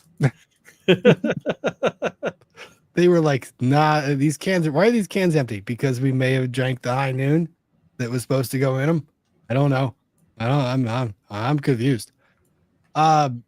So the hilarity is that arguably, let's say hypothetically, you are at a function and you dump a whole 12 pack of these things into a cooler, and the function is, and you also dump a whole pack of Celsius because you're one of those weird people that's like, hey, you know what's really cool about this outdoor gathering we have? We have people that really enjoy Celsius and people that really enjoy High Noons. I don't know why you would have that combination of people at the same time in the same place drinking out of the same cooler, but I don't care. Hypothetical. So some unsuspecting party goer or guest to your function reaches in to the cooler and says, a Celsius blue raspberry. We're going to leave out the Astro Vibe, but blue raspberry Celsius. Awesome. This is great because I really didn't want to drink today because I'm the designated driver. Proceeds to consume an actual alcoholic beverage. And let me also tell you something. What we're going to get a lot of is people being like, I didn't mean to drink. I just had 12 energy drinks. And that's why my blood alcohol is just alcohol. And so I can't be convicted of, impaired driving because I just consumed, this completely innocuous product. Well, and the other part is people are going to ask, like, well, wouldn't you notice? If anyone's ever had a Celsius, you're just going to think it tastes like crap, and that's it tastes like crap. Product. Yeah, you're going to think like this is one of those seltzers that tastes like shit. Are you going to stop drinking it because it's the only thing there, like that doesn't appear alcoholic? No, you're going to keep drinking it. you're probably going to keep drinking it. I mean, I wouldn't, because I'm guessing these things taste like garbage. They probably taste like White Claw. They probably do, which, if you hand someone a White Claw and you're like, here's the mango White Claw and here's the strawberry White Claw, and you hand it to someone who's a blind taste test and you say, drink this. Do you taste mango? And they're like, I don't know what I taste because it tastes like White Claw. I mean, if I hand it,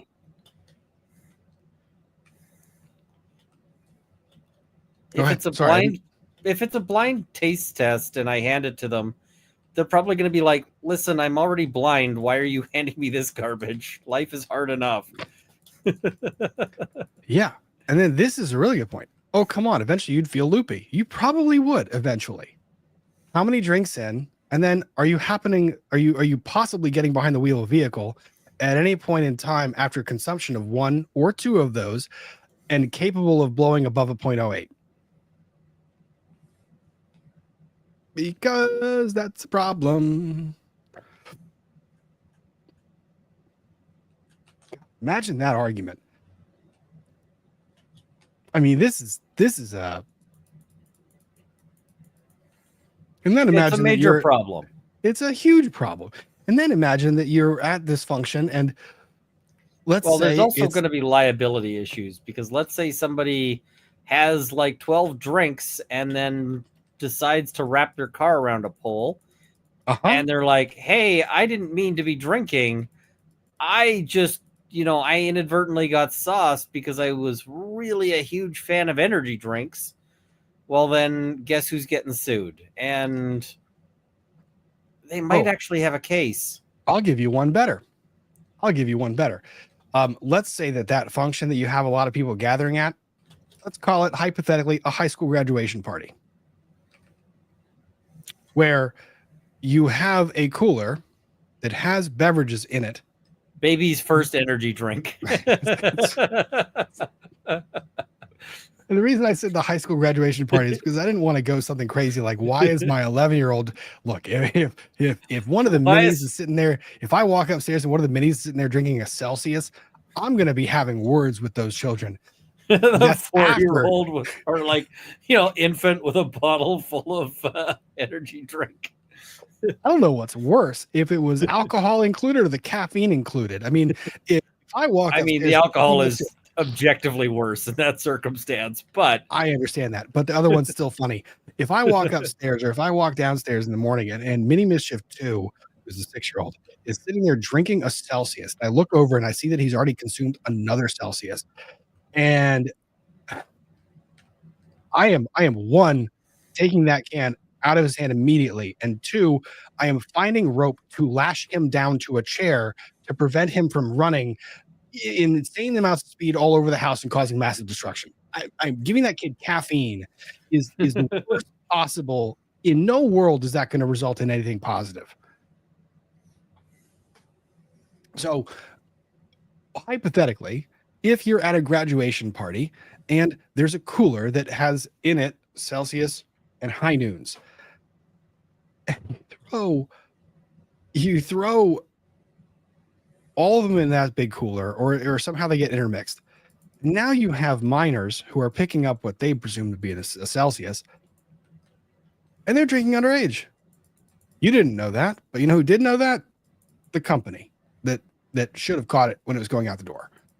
So great. Now you've got consumption of alcohol by minors. Wonderful. I mean, that's never happened before. Minors never consume alcohol on their own. Usually they know they're doing it, and usually the adult knows that the kids are doing it. I mean, I don't know about the adult knowing that the kids are doing it thing, but well, I mean that if an adult, let's put it this way, if a minor is walking around with a can of High Noon and I see the can of High Noon, I know it's happening. I can stop it when it's happening. If I see a kid at a party that picks up a Celsius, I'm not going to think anything of it. You'd still possibly want to stop it because it's like, kid, have better taste. Make better choices. Please make better choices. Also, what a disaster. This Don't is you just, know that tastes like ass? God. So recalling beach variety packs. Looks at. I'm seeing if there was another. USA Today. High noon recalling. Disabled cans. This is a picture of what the cans look like. That's the pack in question, which has Celsius. So you'd have to actually dump out the 12 pack. This is also assuming that they caught all of it. I don't know how are they saying they caught all of these things and have contained it. Wishful I love thinking. they say no illnesses have been reported in connection with this recall at this time. No, people are just drunk. Well, isn't it like 1 out of every 12 pack or something? So Yeah. you're not gonna get, yeah. What to do if you bought the recalled drinks? Send them to me so that I can make hilarious use of them. The company is advising that those who didn't purchase ensure the Celsius Astro Vibe do not contain the codes of recalled products before consuming. Oh, so I'm now supposed to go to the actual can and look at the lot number on the damn can? No, I'm going to drink it and let hilarity ensue. Bless you. I mean, it's not even going to be that hilarious, unfortunately. It's just not. Oh, Ian, the can is so much worse than you imagined it to be. It really does look. Shouldn't it have like a flared base?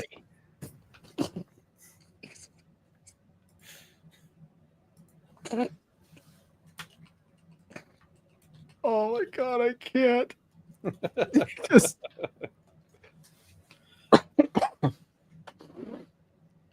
the can is so much worse than I imagined it to be. I mean, even just with the lettering and the placement and all of the thing. Oh my god.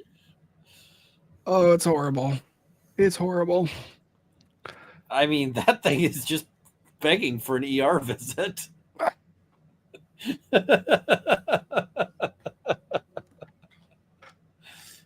Oh. Celsius live fit. Well, that's a term.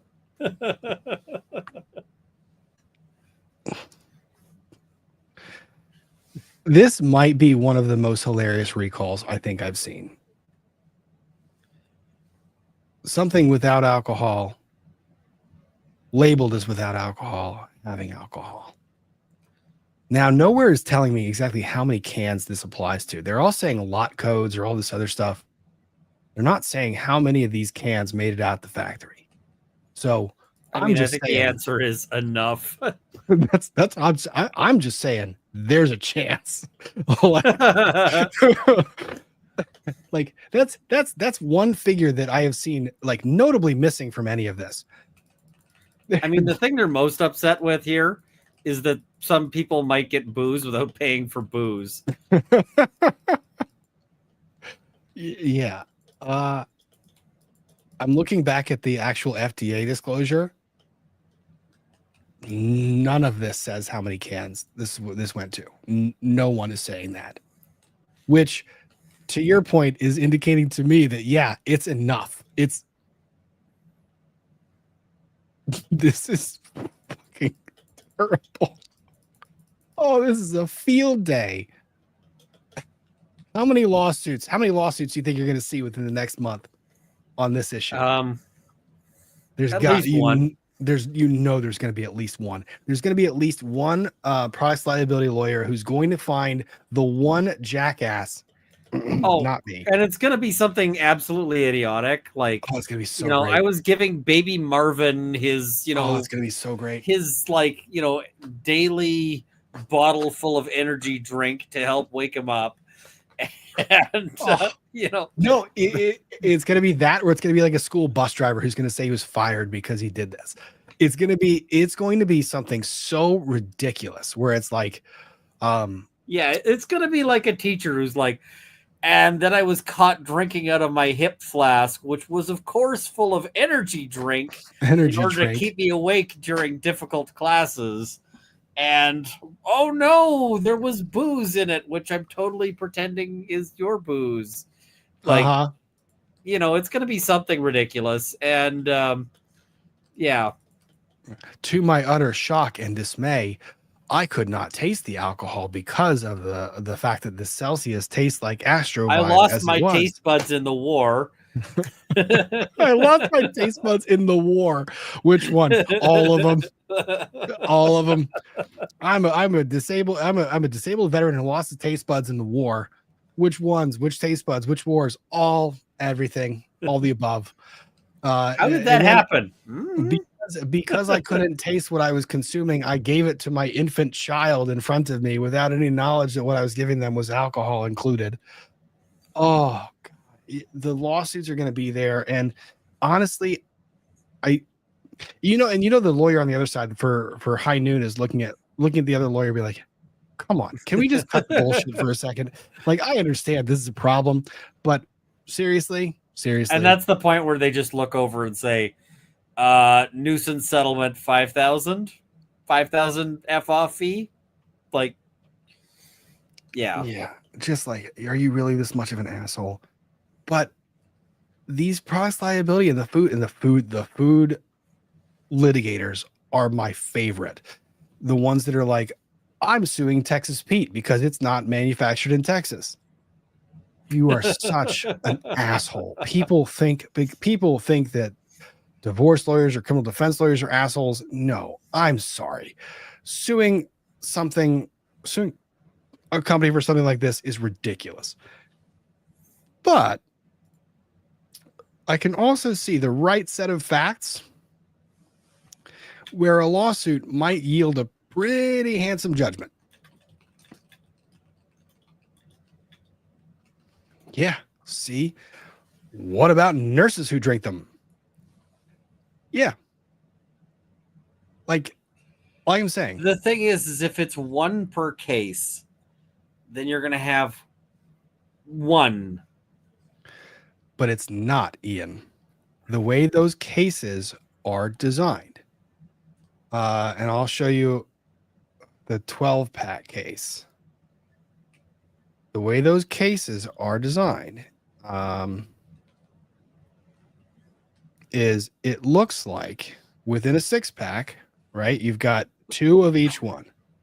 So I don't know if a 12-pack is going to have 4 of each flavor, 4 of 3 flavors, or 3 individual cans of 4 flavors. So, I mean, realistically, there is the potential for a non-hilarious outcome to this. I don't know how. I think that potential is very remote in possibility, especially with how quickly this. Now, I will say, if you are High Noon, it very much is in your interest to get this information spread as far and wide as is humanly possible, as quickly as possible. This is not the case like T, where it's like, hey, we're going to wait till a media company reports about this issue. No, you jump out and you're like, hey, by the way, warning to everybody, don't drink the Astro Vibe Celsius. And especially because if somebody does hear the warnings and then they choose to drink it anyway, Rob, that they're not going to be able to sue. Oh no, I'm not. Like, I'm not the one drinking. I was suggesting. Yeah, Rob's not looking to sue, but like, you wouldn't be able to if you heard the warnings and they could demonstrate that you heard the warnings, and you sat there and you're like, I'm gonna drink 12 of these alcoholic, whatevers, and I've got a great example. But the other thing is, didn't they say that the seltzer labeled ones were in the High Noon packaging? That's why I use the example of being in a family barbecue where the thing gets dumped into the cooler. Yeah, I mean, I think a lot of times it might be really hard to make that out, right? So yeah, like that's why I'm saying the facts kind of have to line up for that. But one example that I just thought of was I know airline pilots, commercial pilots, or people that have daily breath tests. For example, SoberLink, a company that requires intermittent breath tests throughout the day. You use it for alcohol punishments. You use it for drunk driving punishments. You use it for cases of abuse and neglect of children, where the person has to have a SoberLink and they have to blow once every 12 hours. One one alcoholic beverage, not even that, but like a half, a quarter, a sip of an alcoholic beverage will flag. It will. And imagine trying to explain that to a judge. Like, no, judge, I'm promising you, this is not a good positive. I This is a mean, false positive. Like that's impossible. you might get a lot better claims on this with, somebody on probation. Probation violation. Yeah. Some of the ankle monitors as well can trip on, if you've got alcohol in your blood. Yep. And so that might be, that might be fun. It's like, you got to go back to jail but then again, if they're coming out of a high noon box, again, why, if you're on a no alcohol condition, you maybe shouldn't be buying high noons. Well, that's why I used the example of the party. Yeah, although you probably shouldn't be at parties either if you're on an ankle monitor. At least not the kind of parties where people are breaking out like high noon. No, but under the example of having a sober link test, and you are at a party where everyone is drinking. Yeah, and you're like, thank God there's something I can drink here. Exactly. And you're like, it probably tastes like butt, but at least it's a thing. Yeah, that is horrible. And then trying to explain that to a judge or to anybody else. Oh, I mean, there's no way they'd ever believe you. I think the only way they would is, and realistically, I think a lot of judges, you're going to be in a position where you're going to kind of have to. Even if you showed them the article, they're still not going to believe you. I know, but by application of law, like if they have to prove that beyond any reasonable doubt that you committed a violation of probation by consuming alcohol on this point in time, and you can actually have people testify to the fact that there was one of these cases in the cooler, I don't know that you can get convicted on a probation violation with that. I know that judges might be inclined to, because again, is the doubt that you have reasonable? Yeah, I mean, I would still think there's risk. That's going to be very difficult. This is a lot. Like, this is tough. So, I don't know. That case is very interesting, and I imagine that you're going to see a lawsuit. I don't know when we're going to see the first one. Probably within the next week. This one I could see seeing pretty quickly. Although I think the lawsuit would have less impact if it's done, unless you can allege within the lawsuit that you consumed it before this announcement came out. If that's the case, I don't know. That's tough. Yeah, the whole thing is a lot of fun, isn't it? Oh yeah, contemplating every horrible way this could go. It's wonderful. It's a lawyer's dream. Oh, I mean, like, it's not a lawyer's dream. You know what it is? It's a first-year law prof's dream, because this just suddenly made the exam hypothetical for all of the first-year crim profs. And sports price profs, liability, and all of it. Like all. Yeah, I mean, the students are just going to be like, again with the booze in the wrong can. Hypothetical. Yeah, I think this is great. This is a bar exam question. I could definitely fashion a bar exam question. It would be solid based on this. Oh, that's phenomenal.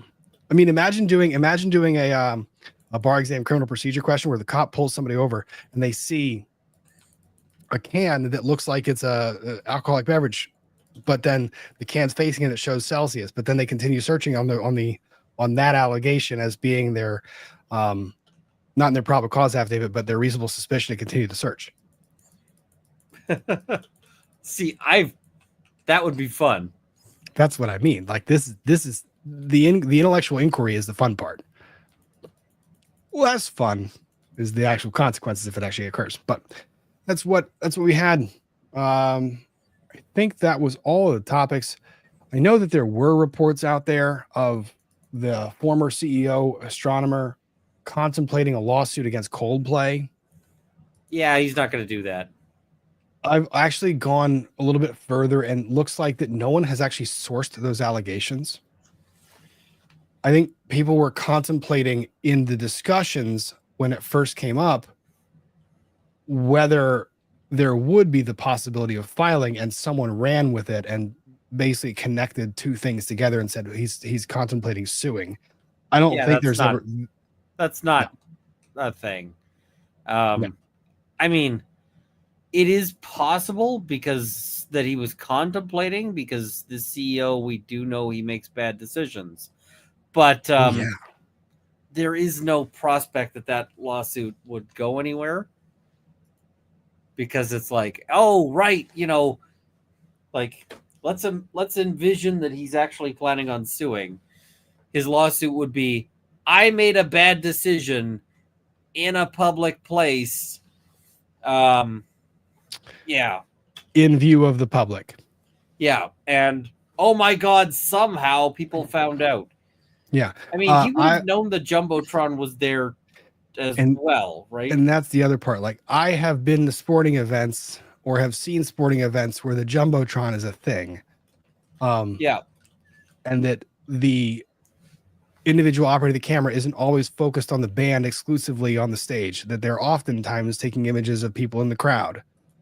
Are the odds low? Yeah. Is it impossible? No. So you're in public, you have the chance, it's going to happen. You're an idiot. Don't do your cheating in public.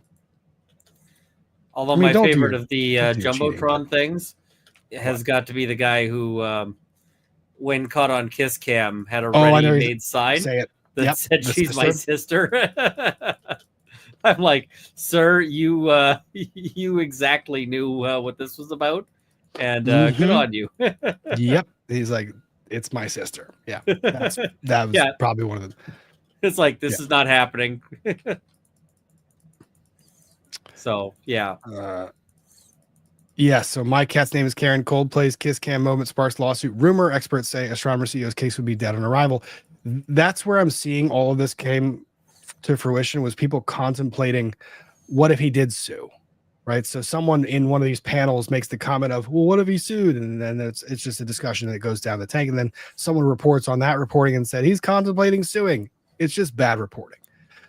I mean, imagine, you want to talk about the Streisand effect. Shit, like the memes seen around the world within a 1 week period, and just in case just in case someone missed it, let's go ahead and file a lawsuit and make sure they all see it again.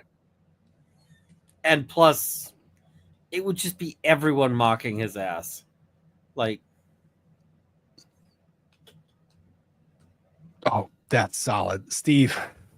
I was at the game with the she's my sister sign. That's nice. Awesome. That's funny. Let's see. All right.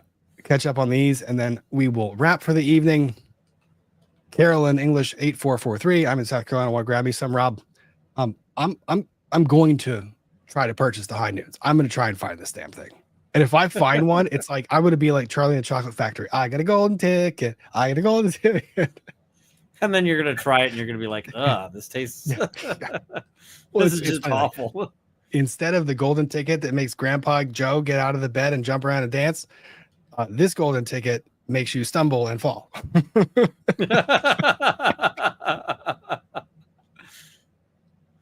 Although, to be fair, Grandpa Joe was kind of a dick.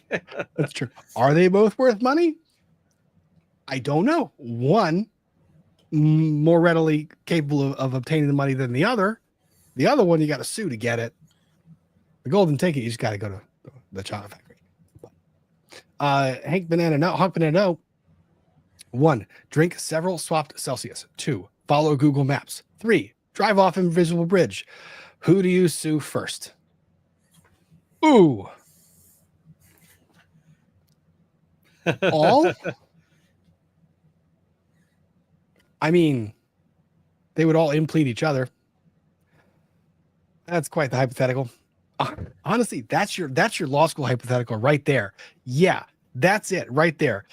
At this party, these things are consumed. The Celsius happens to actually be high noon that was inadvertently included or poured into a Celsius can. No disclosure was made to the individual consuming it. That individual then drives home, uses Google Maps. Google Maps diverts them over a bridge that they couldn't see because it was maintained on a private road, and the private road didn't have any signage saying the bridge was out or not there. Google Maps thought it was there. The person drives off and dies. The family sues, break down all of the issues in the case, and oh my God, the answer would be pages and pages and pages long. But it's not Google's fault. I don't know. At that, with this caveat, I don't know. With this caveat, I think Google would be hashtag don't drive into a hole just because the map said so. Yeah, generally speaking, don't do that. That hypothetical, though, you want to be an asshole law professor? There you go. There's your hypo. I mean, I don't want to be a law professor, so I'm already there. Yeah, that's true. That's true. Virginia, if you want me to write a bar exam question, I've got you. I got you. We'll do this one. And but don't ask him to write a bar exam. Answer if the issue is the maps there.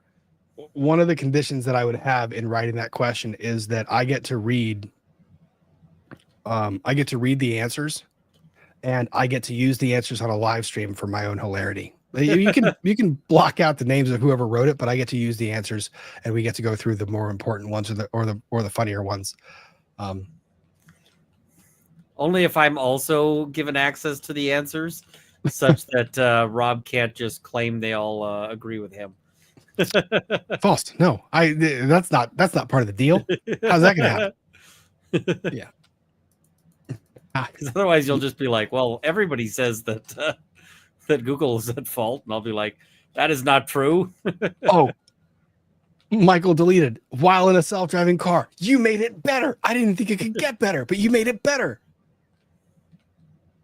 This is phenomenal. This is one of the best things ever. I'm gonna if I was reputable at all, and I'm gonna approach that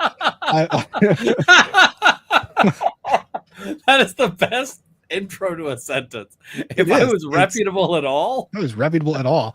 I mean, the reason why is like if I approach the Virginia Board of Bar Examiners, like, hey guys, I've got an idea, and they're gonna say, who's this Rob Morton fellow? They search and they're like, oh, it's the YouTube guy. And then they start watching the content. Within the legal sphere, doing YouTube is like the opposite of reputable, because everyone's like, well, are you just sharing information with the public? It's like, yes. It's like, well, we hate the public having legal information because we don't like them. Yeah. I mean, we like their money, but we don't like, we don't like the notion that they might actually know what the law is about. Yeah. How could you possibly have an audience that actually enjoys watching you talk about litigation? I mean, doesn't that make you not a lawyer? No. Yeah.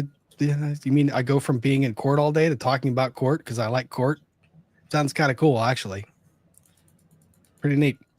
I mean, if the public likes talking to you, is that, doesn't that, yeah, that's not what law is about. The public's got to hate you. It's like, yeah. You're a YouTube lawyer. Cool. You want to test that in a courtroom? I'm happy to put that one to a test. Why don't we? Let's play that game, please. I would love to. Oh, man. I've actually already heard that one, and it's entertaining. Can you please tell me it was as satisfactory as you thought it was? If you it was. Thought it would be good. Yeah. Yeah. I'm not nearly as nice in a courtroom. I'm very nice outside of the courtroom, very nice in dialogue with opposing counsel and all of the other people that are there. But when I'm in court making the argument, I'm a little bit different. I recognize the responsibility I have in that moment. So I'm being reminded by mods, please guys, hit the like button. I see there's still 1,800 of you here. Please. Love to see this get at least as many likes as there are live viewers. 1,800 of you. Please hit The like button is free, which is one of the very few free things you will ever see from a lawyer. It is. Just do it. It's awesome. Voodoo Fairy 88. My parents knew, and thank God they did, because I had an allergic reaction to alcohol. Wow. There. That's another potential remarkable negative consequence. I now have an EpiPen and medical alert bracelet. That's a pretty significant. And that is an allergy. KRAB 1791. So why are they recalling the high noon? Shouldn't they be recalling the Celsius vibe? No, it's because the high noon boxes contain the Celsius vibe. Yeah. If this story were the other way around, then it would be very different. Yeah. It would be very different. We would be having it would not be a let's joke about the hilarity of the possible outcomes here. It would be a holy shit, when is this lawsuit getting hit? When is this company getting hit for millions? Yeah, because if it was like we sold boxes of Celsius energy drink that and that were labeled as Celsius energy drink but contained booze, then you're seeing all sorts of bad stuff, right? And also Celsius energy drink gets banned from every classroom all at once together. Yeah. Right now, there would need to be some secondary, like imagine a product either made for resale. Like I contemplate a golf course where they unpackage these things in bulk. But again, you would imagine it would get flagged at some point in time, or the hypothetical of the graduation party or something like that. It would have to be something that is already removed or already remote that would put this thing that has alcohol in it into the hands of someone who did not expect to drink alcohol. Versus if it was a high noon that was in a Celsius 12 pack, you are now in a very different set of hypotheticals. Yeah.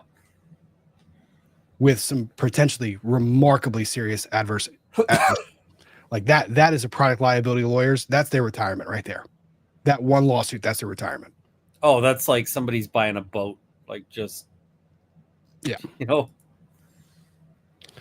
Chris Cat Queen, my hubs said he got the chicharrones for a study snack, so I went to get them. As I'm finishing up my paper, 3/4 of it is gone. What the heck? Yeah, that's what happens with those bags. It opens and all of a sudden it's like, where did it go? Yeah, that's the consequence there. Emily Sparkles, Astronomer, hired Coldplay's ex Gwyneth Paltrow to do the ad responding to this. It's hilarious. I did see that. That is not fake news. That is real news. Wow. So, that is that's a ballsy choice. Astronomer, Gwyneth Paltrow. We won't get copyright stricken for an ad for Gwyneth Paltrow, will we? We might. We might. Let's see. I can actually pull this up real quick. I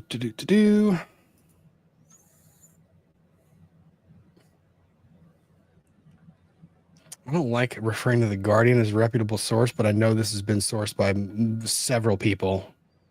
So why not? You know what? How bad can it be? It's The Guardian. I don't know. Someone tried to start an argument with me the other day, and they were like, so I was reading this article in The Guardian. I was like, do you want to lose the argument? You want to lose the argument now, or do you want me to wait till you finish your sentence? Do you want to wait till you finish your sentence?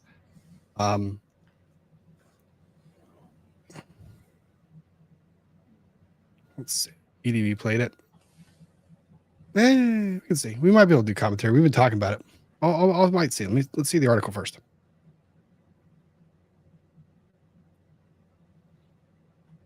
Smirking Gwyneth Paltrow turns Coldplay kiss cam scandal into a marketing win.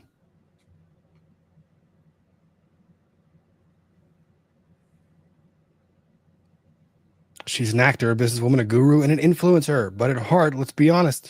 Side note, you missed out, Guardian. She's also a skier that runs people off of the mountain. Or so some people would say. Team Paltrow on that one, which hurts. Christ, that hurts. I know. Same. I did think it was a solid request at like the $1. That was a fun case to cover. I did feel bad though at the end of the day that she had to be put through that bullshit because guy was a character. Gwyneth Paltrow is a sales guy or gal, you know, you could say, who's shown us time and again via Goop. Oh no, we're in the Goop again. How thoroughly she understands how to monetize sneering. This week, crisis PR style, she lent her world-class expertise to Astronomer, the company that dragged everyone's eyes up to the Jumbotron at a Coldplay concert 2 weeks ago when two of its married executives were entwined where they shouldn't have been. Male half of the pair resigned. Niche tech startup. Enter Paltrow. Instinctive ability to ride waves with popular sentiment and former marriage to lead singer of Coldplay appeared in a video released by Astronomer's social media team.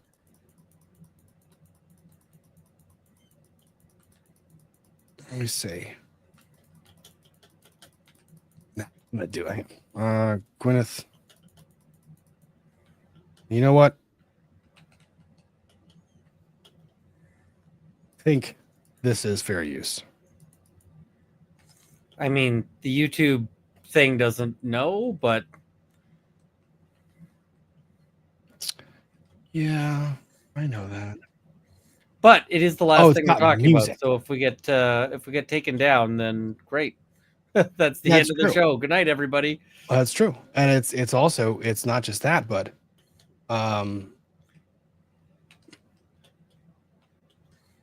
why are you not?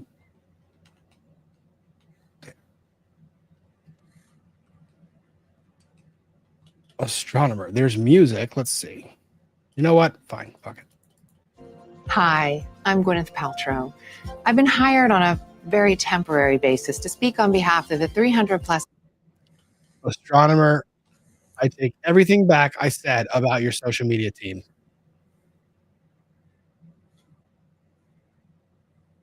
You did good.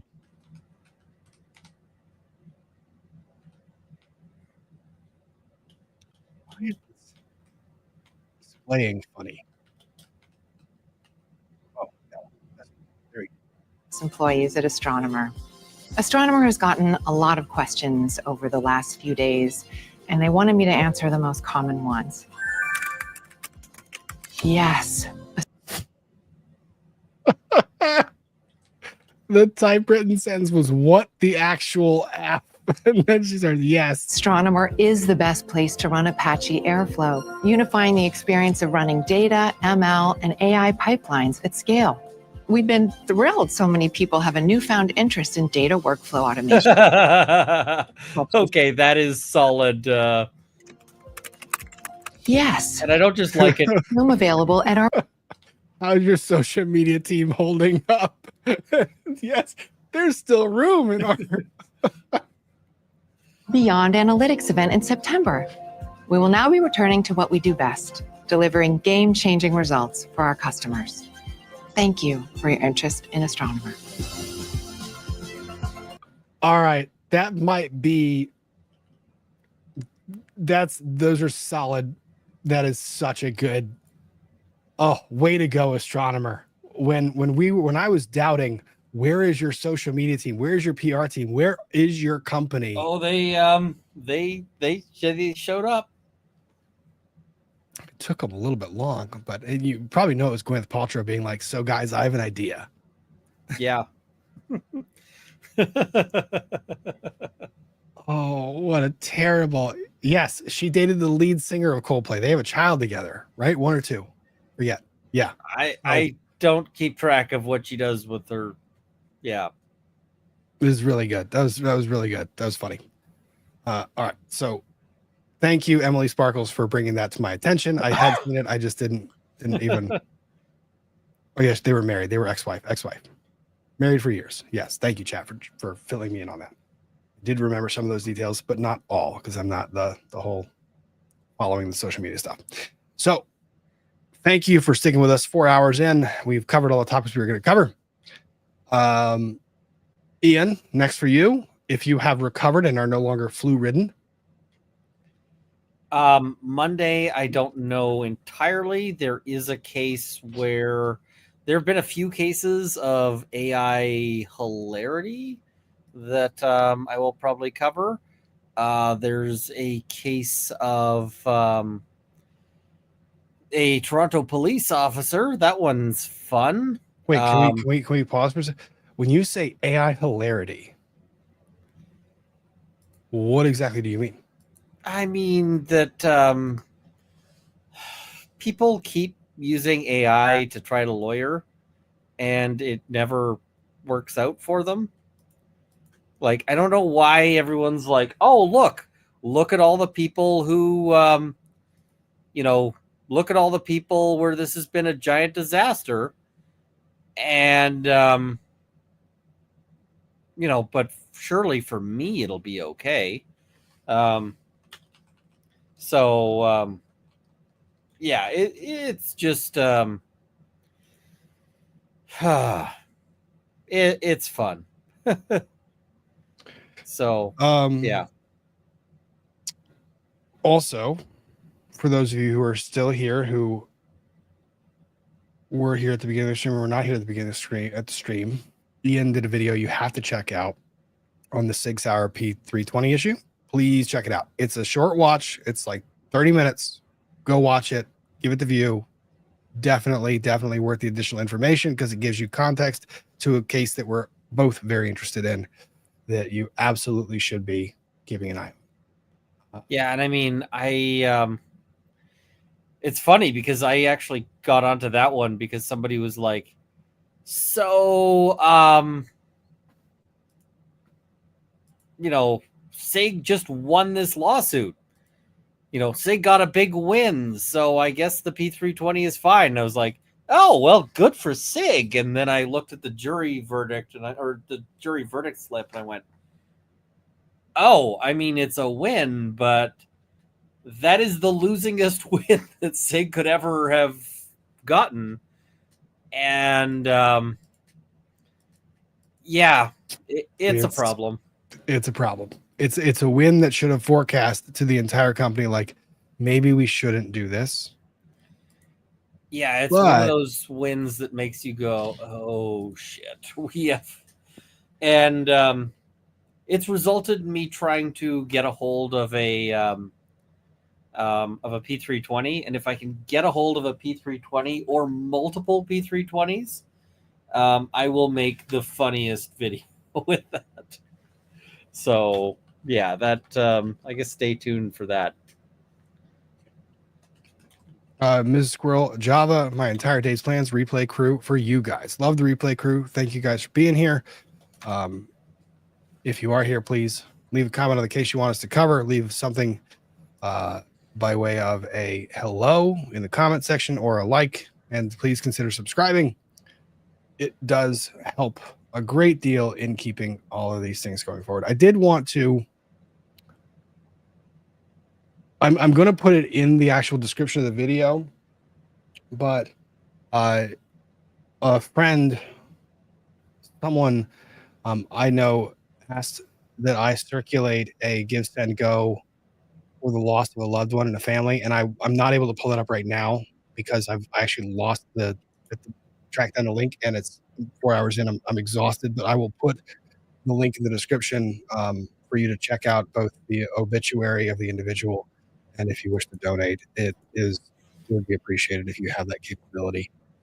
I did vet it while we were going back through and making sure that it was from the person who said it was. So I will go ahead and put that in the description. Thank you guys for being here. Much appreciated. Please check out Ian's video and all the above. Time Lords, thanks for a great birthday stream. Time, wonderful to see you. Happy birthday. Happy birthday indeed. And we're gonna go out on that, wishing Time Lords a happy birthday. To all of you, enjoy your weekend. Get out there, go make something. You'll feel better, even if it's making a little bit of chaos. And we will get you guys on the next time. If Ian streams on Monday, please check it out. Otherwise, see you then. That is a maybe. I might be at the land, so we'll have to see. We shall see. Night, guys. Bye. Good night.